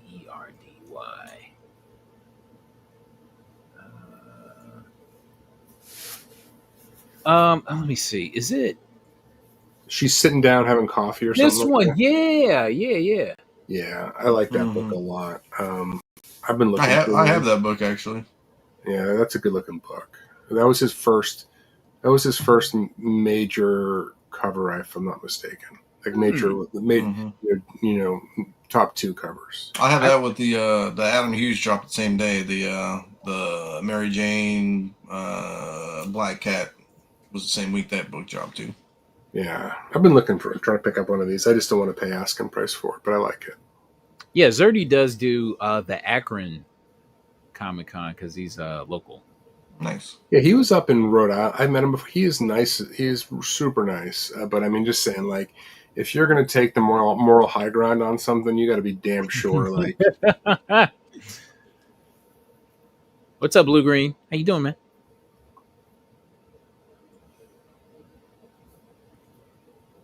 I like the Supergirl one. He had him sign. All right. So we have Mighty Mel V up on the show. Look at that. He made a sale. What's up, buddy? Hope you're watching, bud. For Night Stalkers. That's his sale right there. Yeah. Nice. That's her first cover. That's her first cover. Shabina's first cover. I don't even know who Shabina even is. Who is Shabina?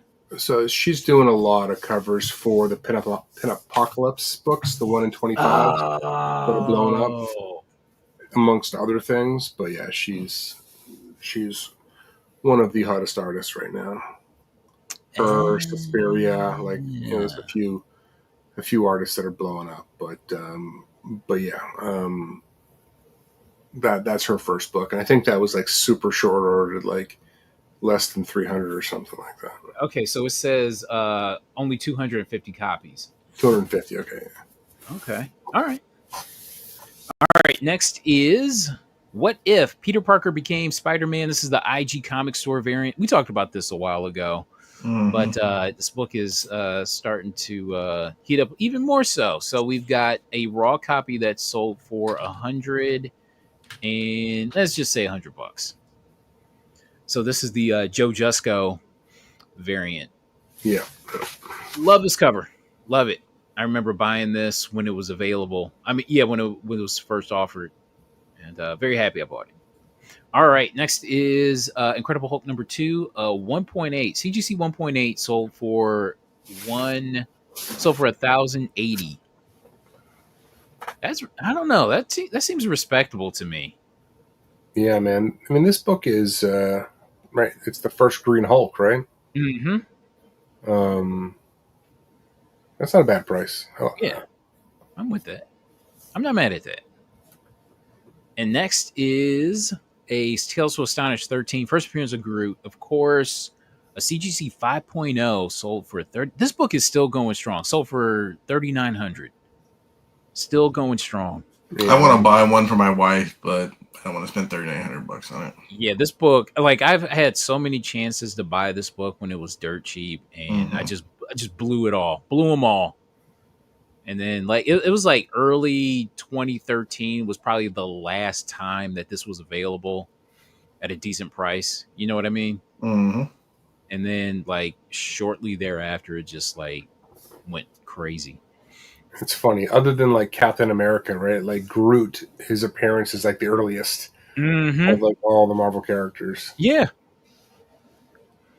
All right. Next is G.I. Joe 21, the Renegade. The from Image. So this is I don't think this is the actual. This is not the foil. No, right. It's not the foil. Okay, not the foil, but it's close to it. And this raw copy sold for $215. Not mad at it. I like that. But I think I sold because when we were at the blowout sale, I found two copies for 25 cents each. Nice. And I think I sold both of them.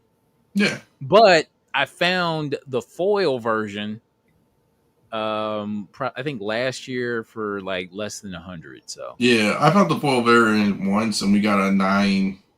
I don't think we got a 9.8. We got like a 9.4, I think, or 9.9. So I bet we sold it for decent money. Cardstock cover, just a bitch. Yeah, this has always been such a cool book. I've never had hands on one. I've had 3. Can't believe it. That's amazing for me. All right, next is Spider-Man #1. Their first crossover between Miles and Peter. So this raw copy sold for, I don't know, this threw me off. This is the Sarah Pichelli. Sold for raw sold for $400. Yeah, this doesn't come up that often, man. Wow, I'm kind of floored because it feels like I've just seen this book. You know what I mean? There's another version of this cover. It's kind of similar where they're like inverted like that, I think. Yes. Yeah. Yeah, this one I was shocked by this price. But not mad at it though, but just shocked. All right, next is, look at this price. So the Monsters, Mark Spears Monsters, Bridezilla, this raw sold for $300. I mean, this is the book that put him on the map. I think, as some of us predicted, that like he was everything everywhere, and it was just too much all at once. You know what I mean? And people are taking a breather now, but I don't suspect that he's going to go anywhere. And I think this book will always be in demand because Keenspot came out and said they only did 2,000 of these. So it's not overprinted. I mean, this will always be, as long as he sort of stays in front of mine, like this book will always be something, I think. Yes.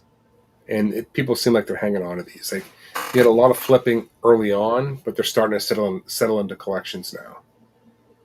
So I got one for like $30, so it's pretty happy. Nice.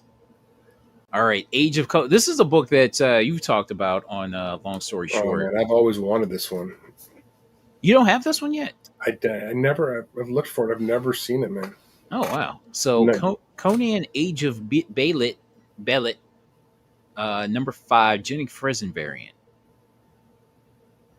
Yeah, I mean, these books were, the fact that we're still doing ratios on issue #5 of this series, that I don't think it was even getting like 10,000 orders at this point.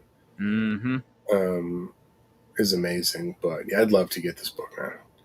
I think someone showed me one online for like $200 at one point. I just didn't want to pay that much for it, but yeah, this is a good book. Yeah, I feel like this is that type of variant you should be able to find somewhere. I found so all of them are kind of rare, Yeah. Like all the 1 in 25s. I Mhm. found the other ones. I think I've got like 2 or 3 of them.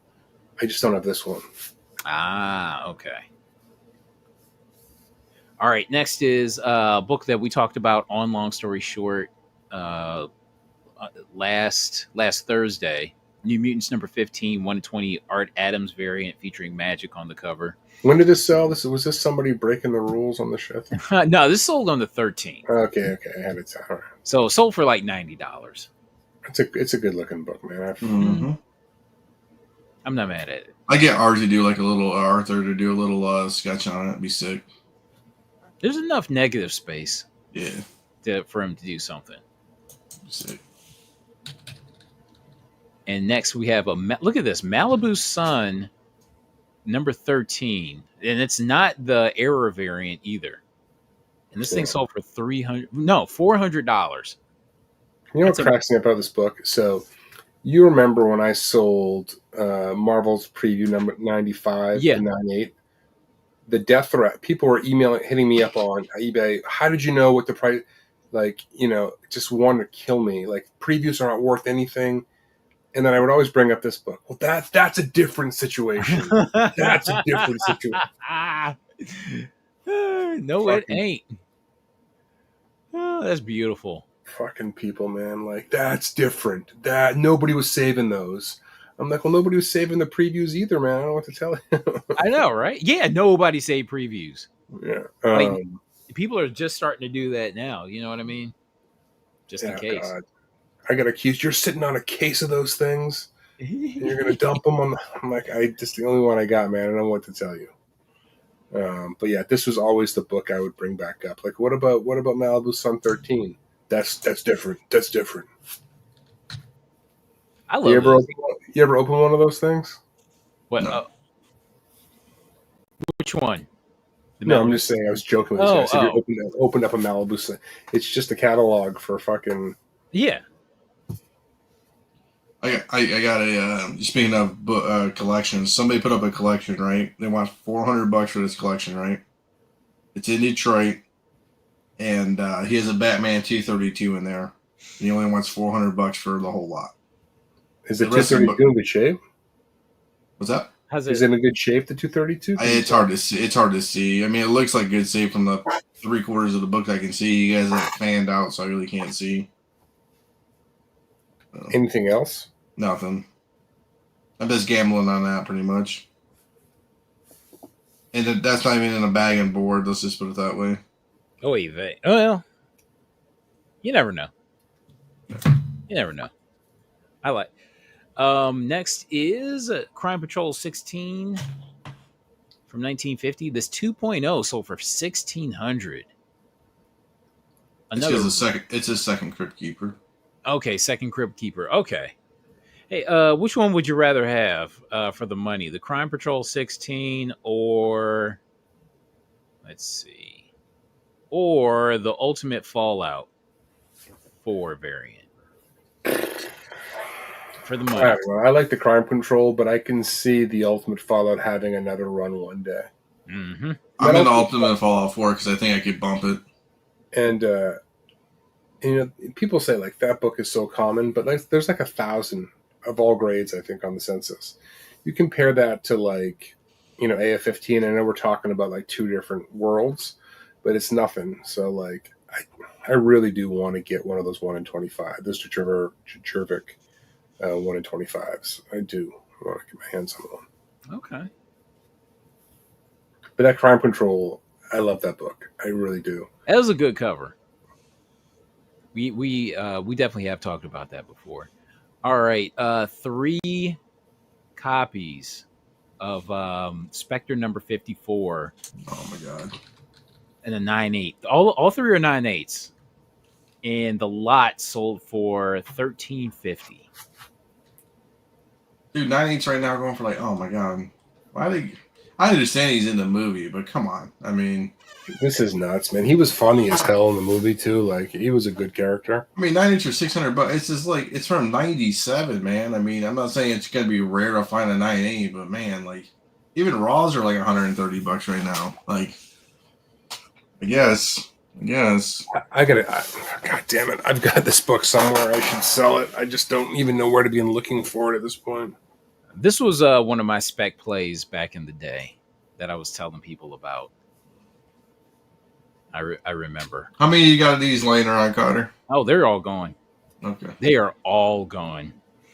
Like this weekend, or they were gone way No, before they this? were gone probably. I would say probably a year ago. I'm trying to think what box it might be in. It's one I haven't been in forever. It's worth probably finding it. And another spec play of mine was Vengeance #1. And I remember you talking about this book very early on, Carter. Yeah. First America Chavez. And I was telling people to buy the 1 in 25 or whatever ratio variant this was. So this 9.8 sold for $640. I mean, so down. This book used to go for so much. It's like $3 or $4 grand, wasn't it?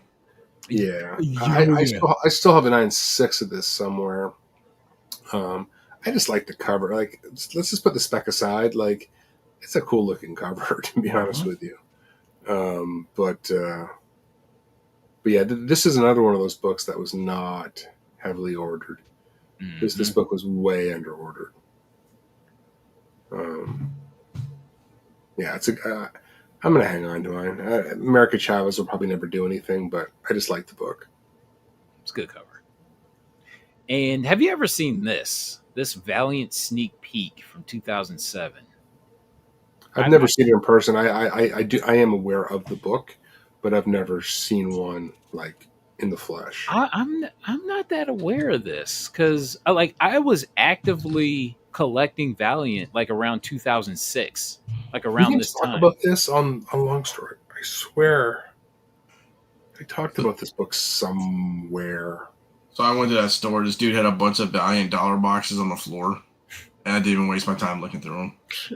You should have. He had Bloodstone, or Bloodshot 1. I mean, how many copies? I mean, he had like XO. I guess he had XO stuff. I mean, if I would have sat there and looked through them all, but they were all non-bagged and boarded. I mean, it was just man. Dude, I'm a sucker, man, for that OG Valiant stuff, man. I love it. Well, I got a whole brickload of it. If you want to go my way. There were two windows, right? There was the window before it broke big, and then the shit that got overprinted, right? There's two phases, and actually there might be a third phase because then you got on the back. Like the Acclaim comics where they were really in towards the end of the runs of those series where they were really short ordered. The Acclaim stuff for sure. I was talking about the original 90s, when it went nuts. But I love Valiant, man. I like that. It's one of my favorite parts of collecting comics in that era. I'm a sucker, bro. I'm a sucker for Valiant. Love it. I remember going to my first con. I went down to Boston. My parents took me down. They dropped me out there, and they went and did Boston for the day. And I was there all day, and I bought XO Man of War #1 for $30 off the wall. And yes, it was the most I had ever spent on a comic in my life at that point. Bro, I spent $40 on a Solar #1. Oh wow. $40 fucking dollars. Yeah. That was the beginning of the end for me. For you know what I mean? No, but that 30, I was like, holy shit! I'm big time. I thought I was big time, and then I remember dropping 50 on Harbinger #1 at my LCS. I walked in there, and he had it on the wall. Yeah, and I'm like, holy, this is my store. I'm like, how much do you want for that? Like everything I had. All my summer money. I'm like, all right, I'm buying it. So that was later that year, I think. What's funny about that? I never saw a Harbinger #1 up close until the mid 2000s. No shit. Never. That book was mythical to me. Dude, when I saw it at my shop, because this thing was not a big time store at all. It was a dingy it's called Down East Comics, and he had it there. I'm like, I was just frozen.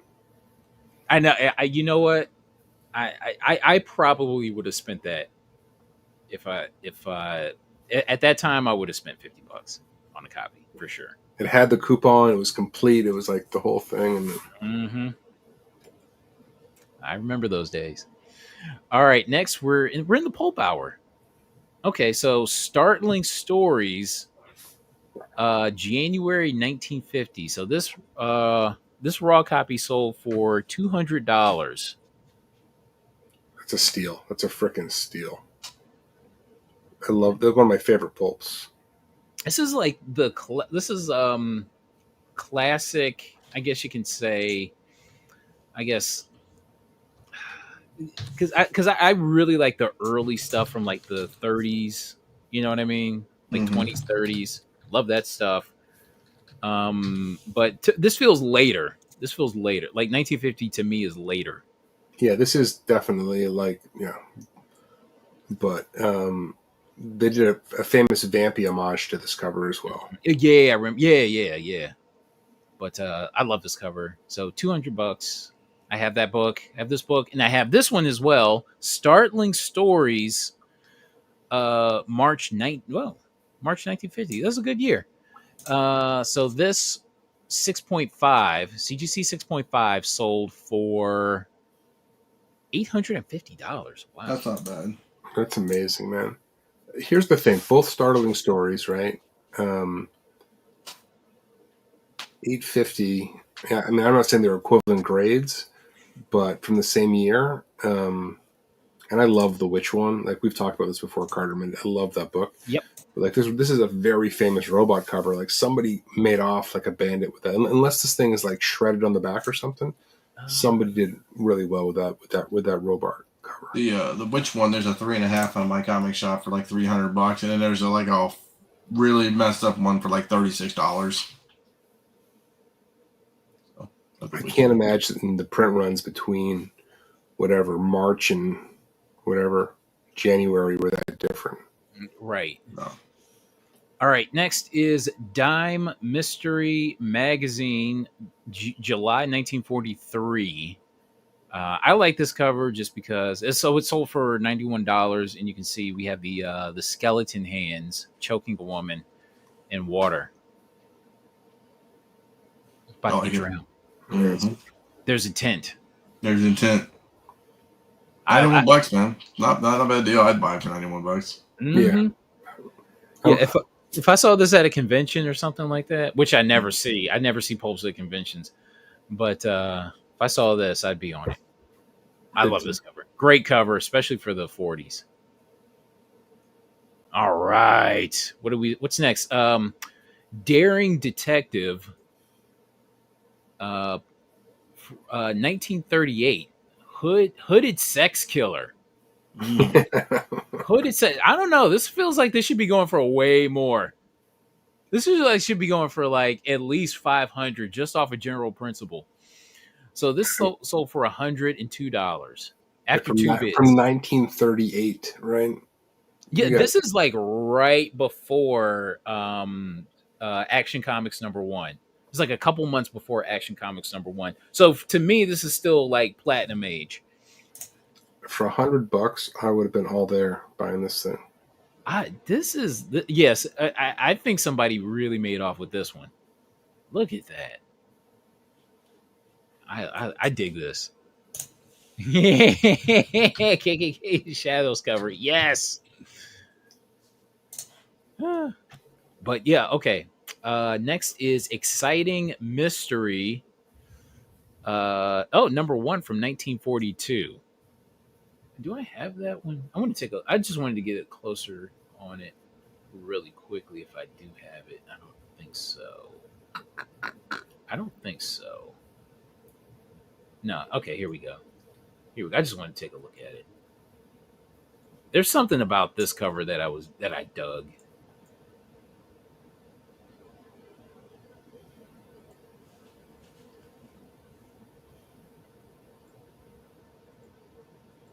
The condition on this is pretty solid.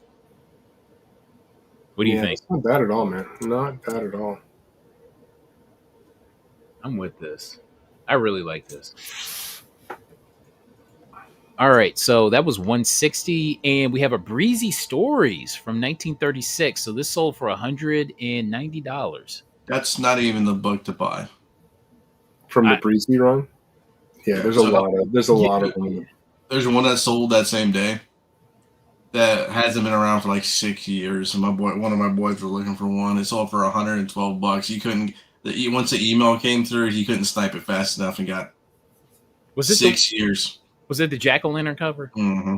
That was the yeah. I was looking at it. I'm like, damn. I'm sorry I missed that one. Yeah, me too. I told him I bought it, and he's like, "What's your number? Like, what do you want? I'll buy whatever." So I gotta find that. So I told him like, I found your Argosy. I gotta find this fucking Breezy book now. Not this one, but the other one. Yeah, so we'll see. Let's see, because here it is right here. Let's see. Yeah, I was looking at it. Number 2, 45, number 2. This one. Oh, look at this one. Look at this one. Oh my god. So I will give him a little. I told him I tried to help him out a little bit. On the back end, the back cover is like fucked up. Even so, man, I mean, it's kind of just trashy, but still, I mean, love this. So that's like the first time it's shown up in like 6 years. It sold for how much? $112. $112. Damn. Dude, that's a steal. That's a freaking... I know. I was in a meeting too, where I would have probably bought it. I just didn't see it in time either. I know. I wouldn't even have thought twice. 112. I would just like. Here you go. Done. Yeah. All right. Which one would you rather have for the money?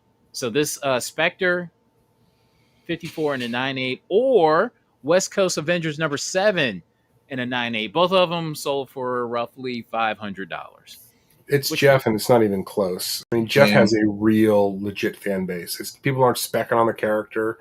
Yeah. People like Jeff. This Mr. Terrific is going to be like $200 back in the day. Or in like a month or two, when nobody cares about Superman anymore.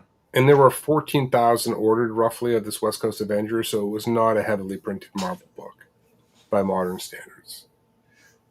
I'll say, I will say, the Mr. Terrific is in the movies already now, and they do have plans for him in the long term. With Terrifics, yeah. Yeah, he's you know what I mean? Cool. He's super cool. I just think Jeff trends like my kids know Jeff from like, Rivals. Like Jeff has somehow like put himself into like major pulp culture that I think is pretty impressive. Like, I can see Jeff doing like a cartoon or something. You know what I'm saying? Like or something like his own. I told you I was at that store one time, just looking at books, and this girl just bombs up from the back of the store. She's like, honey, it's Jeff. And she had a Jeff comic, like she was like on another planet.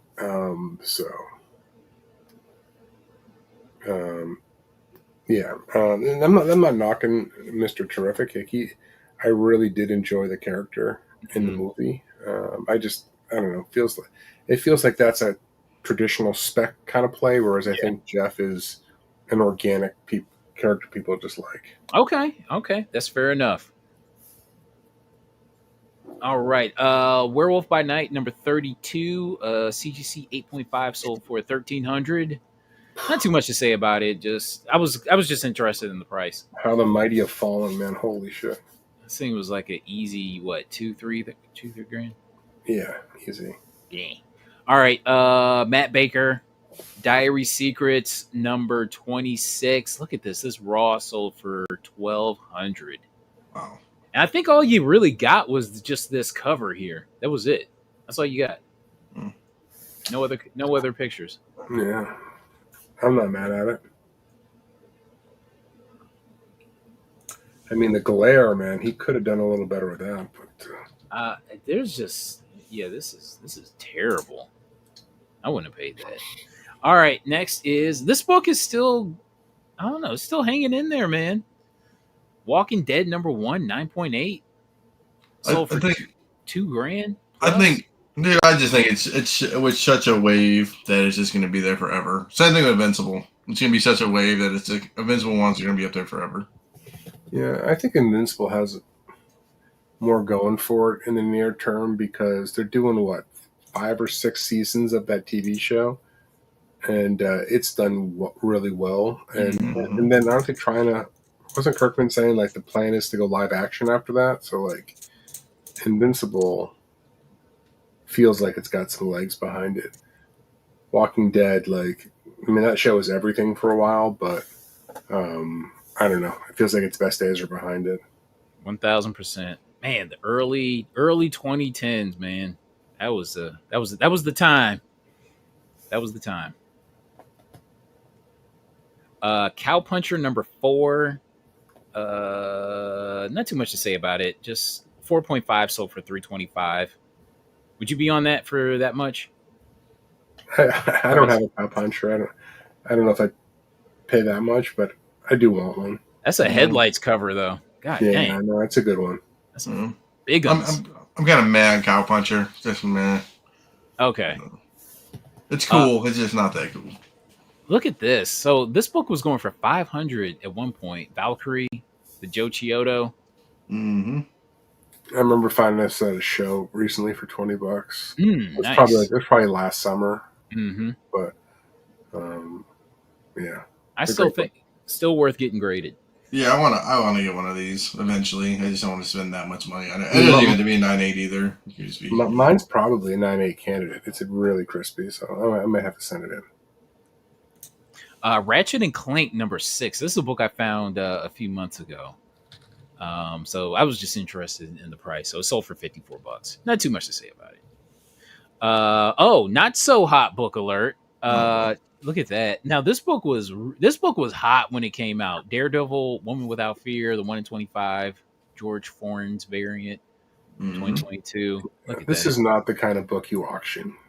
This is not on anybody's radar right now. It's on everybody's watch list. What are you talking about? I love that. I've got at least one of these. I love this book. I mean, the covers are awesome, but I would never be auctioning this book right now. Never. Sold for $6.50 after 4 bids. And last week, I think it came out that the Black Superman movie was scrapped. And so Action Comics number 9, a 9.8 sold for $27 graded. Below the cost of grading. After 13 bids. Good times there. I'm still like, oh my God. I remember just like, I think especially in 2020, just going around buying all those Action Comics number 9s and Final Crisis number 7s and all that kind of shit. Earth 2 number 19. I was just buying all that shit and just, being really happy about it. And look at this. Now, this one was shocked. After two bids, Doctor Strange Bloodstone number 1, that design variant that was going for like, I don't know. It was going for like, I forget how much it was going for, but it was going for. It was a $50 raw book. Yeah. Easy. Yes. Okay. Yeah. So a graded 9.8 after 2 bids sold for 99 cents. Yeah, it's weird. They never did it. Like they were teeing her up to be like a big deal. She was going to be like a major character in Strange, and like nothing came of it. Like nothing. It was like a bigger whiff than Tosin. Oh my God. It was so weird. It was so weird on this one. So this was the lost Bloodstone sister. Correct. Yes. And yeah. I was so happy when I found the copy. Oh, dude, I was so pumped. I found one for 20 or 25. Yeah, exactly. And I was like, hell yeah. Yeah. I put this, it was all up in the video and shit. I was like, look what I got. All right. Wartime Romances, number 2, 1951. Matt Baker cover. We got gams. Look at the gams on this dame here. It's a long time want for me. Yes. 18 total on the census. I think you appreciate a census like this, right? Yeah, this is what I love to see, man. even lower. Like I love it when they start at 6. There's like 12 in the census, and they start at 6.5. Mm-hmm. Like those are the census that make me happy. But nothing wrong with this. 2.80s. So there are some like high grades, but there's still a really nice low census. Mm-hmm. All right, so this CGC 8.0 sold for $2,850. That's the Wow. high grade. That's the top of the census, right? Yes. That seems low.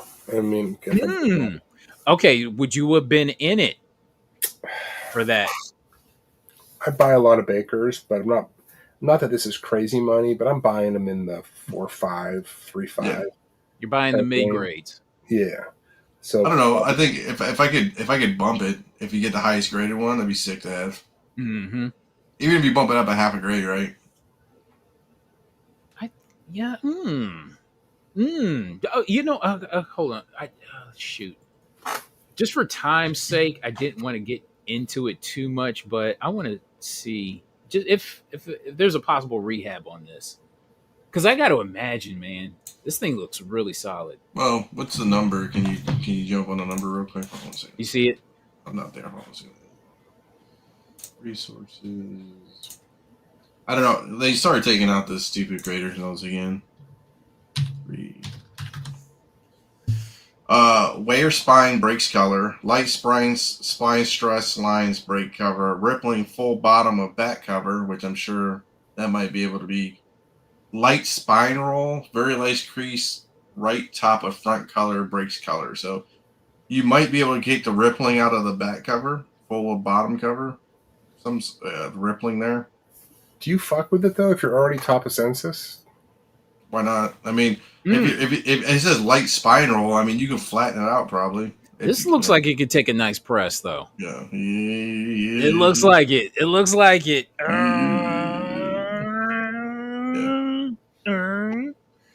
don't know. I mean, so what you do is on this one, you don't press it yourself. You let them press it, and just send the 8.0 back in and let them crack it and everything. So there you go, dude. They got to give you at least an 8.5. Right. Ooh. Yeah, that's a nice little project right there. I'm not mad at it. Mm-hmm. Nice little project. Okay, next, Captain America Comics number 49, Alex Schomburg cover, where he's taking on. So this is 1945, but this is after the war ended. So they're taking on. They're not quite taking on commies yet. The mob, right? Yeah, the mob. Yeah. So the census on this 80 total, with the highest being a 9.6. And all right, so this 6.5 CGC 6.5 sold for $3,400. It seems criminally low, but then you Uh-huh. look at the census numbers and you say it's kind of makes the same thing. There's 80 of them. So it's kind of on point. Yeah. Okay. All right. Not too much to say about it. I mean,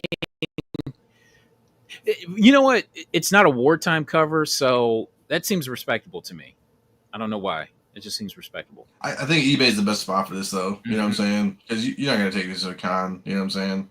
Unless you take it to a big con like New York or something. Right. And you have the guy in the suit in the hair. Yeah. And a briefcase. Yeah. Mm-hmm. All right. Oh, I love this cover. Love boy. this. Love it. Moon Girl, number 5 from 1948. Sheldon Moldoff cover. I think there's something else going on with this. I forget. But yeah, I love this. All right. I'm gonna say this sold for $2,000. I don't even know. I don't even know what grade it is. I bet it's just like $2,000. I forget Okay. how much it sold for. I want All to right. say this thing. I saw the sale. I remember thinking I would have bought it for that price, whatever it was. But anyways, Okay, so 47 total on the census. Okay, 296. I mean, they're in the nines. There are copies in the nines, but still, this is a great looking cover. Man, it seems like a lot of books for Moon Girl. I guess. I mean, yeah, those are file copies, right? yeah. No, I just mean it just surprises me that 47 made it. Mm-hmm. Anyways. Yeah, especially for such an obscure character and title. Mm-hmm. Yeah. All right. So a CGC 6.0 sold for $3,640. Look at that. That thing Wow. is nice. Yeah. I'm not mad at this. Oh, it's Reese's Rare Comics too. What a hoss. So who's got the rare books? Blizzard or Reese's Rare Comics? I mean, so in my opinion, I've known the Reese guys for a long time. It's Reese's Rare Comics for sure. Okay, all right. Blizzard does.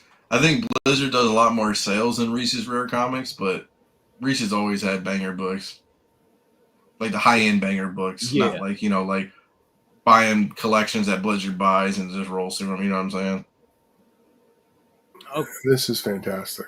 EC's first horror story, Zombie Terror. Okay, so that's the that's part of the draw right here. Mm-hmm. Look, I love this. Yeah, that is true too. Reese is overpriced in some things, but still. Damn. Mm-hmm. Look at you, baby. I am not mad at you. Look at you. Okay, we got Rusted Staples here.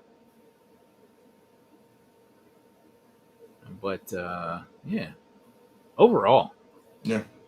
Not bad. I like this. I love this. Love it. Love it. Love it. It's such a simple cover, but damn it. There's a bunch of Moon Girl covers though too that are really phenomenal. Foot cover.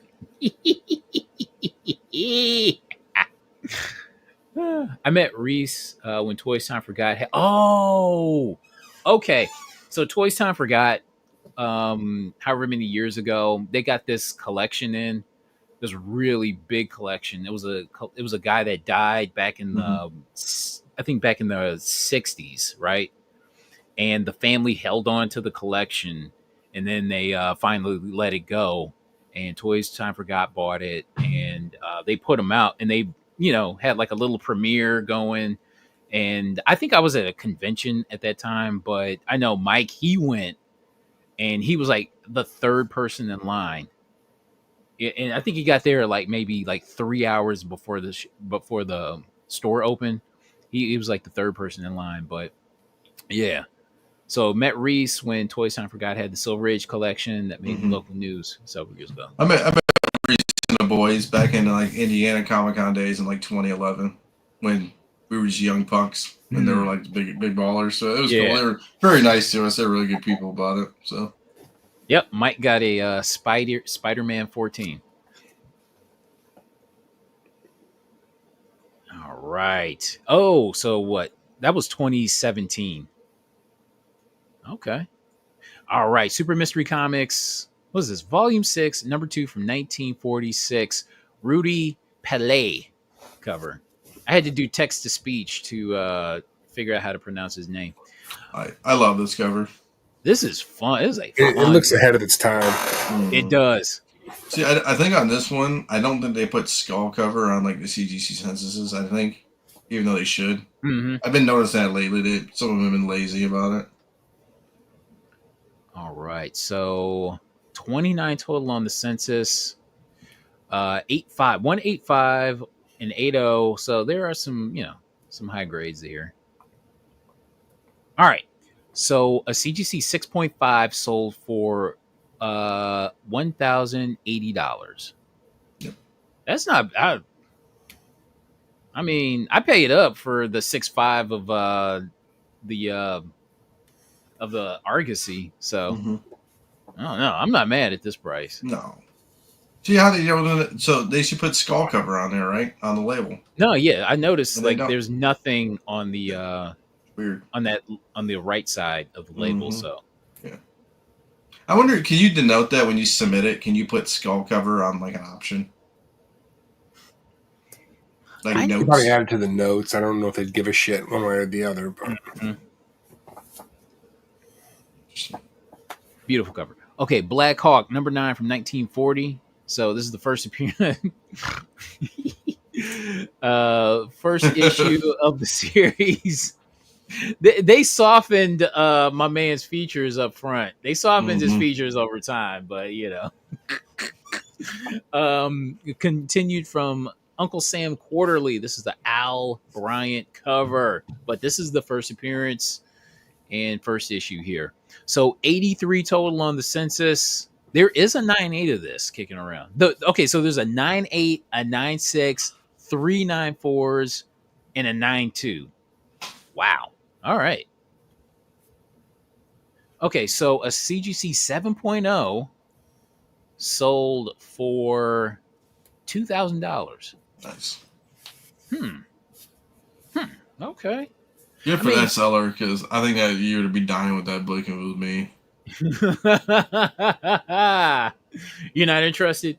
Well, I just like if I had the book, I would probably die with it. I mean, how many people are looking for Black Hawk #9? Oh, dude, everybody wants this. I guess. Yeah. Good for I, that dude. You can have it for $2,000. Sold I'd for $2,000. I'd rather have Black Hawk. Which one's the first appearance of Lady Black Hawk 133 or some shit like that? I think so. Oh yeah, that's a good book. Yeah, I I know really- the one you're talking about. Yeah. I'd rather have that than this. All right, this magazine is haunted. Number 14 from 1953. Bud Thompson art. Look at this. This cover looks. This cover is wild. This whole run's wild, dude. Mm-hmm. Damn. This is the one with the top hat guy with the dice too. Yeah. Yeah. The Damned. Ooh, he swore. He swore on the cover. 80. So 62 total on the census. There's 2 80s at the top of that census. All right. So this raw copy sold for $1,135. Yep. Not bad, not mad. Okay. Doesn't surprise me. All right, let me see really quickly. Do I have that book? Do I have it? Okay, here we go. Really quick. This is very solid. Or is it? Let me see. Nah, it's okay. It can be fixed, like the bottom right corner. It's got a little flippiness to it. You can. Yeah. Yeah, you could clean this up. And you got some shit going on. The fact that it's still sold for like over $1,000. Mm-hmm. I get it, man. It's a cool book. I mean, this is the kind of shit people like. Okay. Cool horror stuff. Was there something? I could have swore I saw. Okay. Yeah, very solid. Very solid. So not bad. So for 1,100. All right, into the modern age. Wonder Woman Ages in Peace, number 14. So this is the Burbank special edition variant. Wasn't this to commemorate a statue or some shit like that? Yeah, they put up a statue of Wonder Woman there. They've done a few of these now, but this one is real tough to get. I mean, you've got the Wonder Woman collectors, you got the Frizzen collectors. I mean, this book. But I'd be careful with this because didn't they give a couple of these away? They're still sitting on a box of these things, and they gave a couple away the other day. I believe that. I believe that. The city of Burbank. So, all right. So 15 total on the census, 3 9/8, 4 signature series 9/8. All right. Raw copy sold for $1,300. yeah, it's no joke. This book. Okay, so yeah, there was the Batman City of Burbank that sold for. We talked about that however many months ago. And that went for a grip. So, wow. All right. Okay, next is the Warriors official movie adaptation. So this is from 2009. So this is the Marco Nelor cover.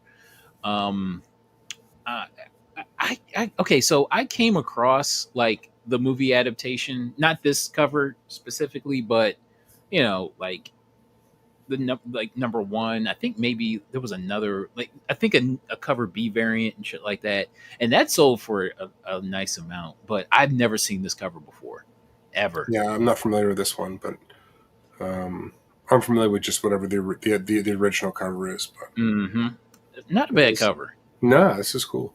I'd grab this. I would grab this if I saw it. Long story short, worthy. Yeah, we should definitely throw it on. I have to look into it. I don't. Okay. All right. So 13 total on the census with 498. Only 498. So there's more 9.6s than there are 9.8s. Yeah. For a modern. All right. Look at this. Look at the price. Holy Raw shit. copy sold for $600. Holy shit. Wow. $600 freaking dollars. That's Wow. That's amazing. I was thinking you were going to show like 250 was my guess. So I guess, what? Online exclusive variant. Okay. I guess I'd have to look more into this. But yeah, that's very, very, very impressive. Yeah, big time. Especially raw copy. So I can't even imagine what a 9.8 of this would sell for. Couldn't even imagine. All right, next, Spawn 230 from 2013, 1 in 25, sketch variant, Todd McFarlane. Can you dig it? 94 total on the census. 39 9/8s, 9 signature series 9/8s. And yeah, big money in indie books for sure. All right. So this 9/8 sold for $2,000. Damn. I mean, I know all of these, all the sketch variants from these go for quite a bit, but $2,000. I mean, I guess the problem is Spawn collectors are really collectors. People aren't specking on this shit, so they disappear. So you got to buy them when you see them. Yeah. So I get it. It makes sense. So which one would you rather have, the this Spawn, or let's see, for the money, or Black Hawk? $2,000. I'm going to go with nothing against Black Hawk, but Spawn, you know, that collector base is going to be around for a while. So. I think the Black Hawk fans, I think they've all died. Mark Spears Monsters #1, the B variant. We've talked about Mark Spears Monsters. Now this one reminds me a lot of you remember Bela Lugosi's damn it, I forget the title of it, Tales from the Grave. That's what this reminds me of. Yeah, it totally has that vibe. All right, 54 total. Oh, there is a 9.9 of this. Damn. Okay. Now we talked about Mark Spears Monsters earlier, and how I think this crop of #1s here, first print #1s, they're all going to hold their value. Like I think so. I think so. Outside of the Kickstarters, and then you get, like the first little Keen Spotters here, they're going to hold their value. So a 9.8 sold for $500. Yeah, I mean, it makes sense. I mean, none of these Keen Spots are heavily ordered, so. For the money, which one would you rather have, this or Warriors? Whew. I'm leaning towards that Warriors just because I don't know anything about it, but that's an uninformed answer. But I'm leaning towards the Warriors. Me too. And that's it. We're done, everybody. All right. Time for me to go to bed. I guess you're going to bed too. I'm going to bed, man. I'm going to bed. Okay, so this Thursday, will you send me? Yes, I keep. You know what? Hold on. I'm going to do this while we're talking because I keep forgetting to send you my slides for that. Okay, so this Thursday on this channel, we should be doing a top modern non-variants. Top modern non-variants. I think we probably limit it to like the 2000s and up. Yeah, 2000 and up was I just said it was to your Gmail. I know you don't use that one that much, but that's the only one that ever comes up on it. Okay, all right, no problem. But so we covered. We did a check-in on the top modern variants on Carter's channel, episode 125 of Long Story Short. Yes. And Aaron and a lot of guys are out of town for San Diego, so we are going to do the follow-up episode on Carter's channel here. Right here, we're going to be doing the Merchant channel. Yep, Thursday night, everybody.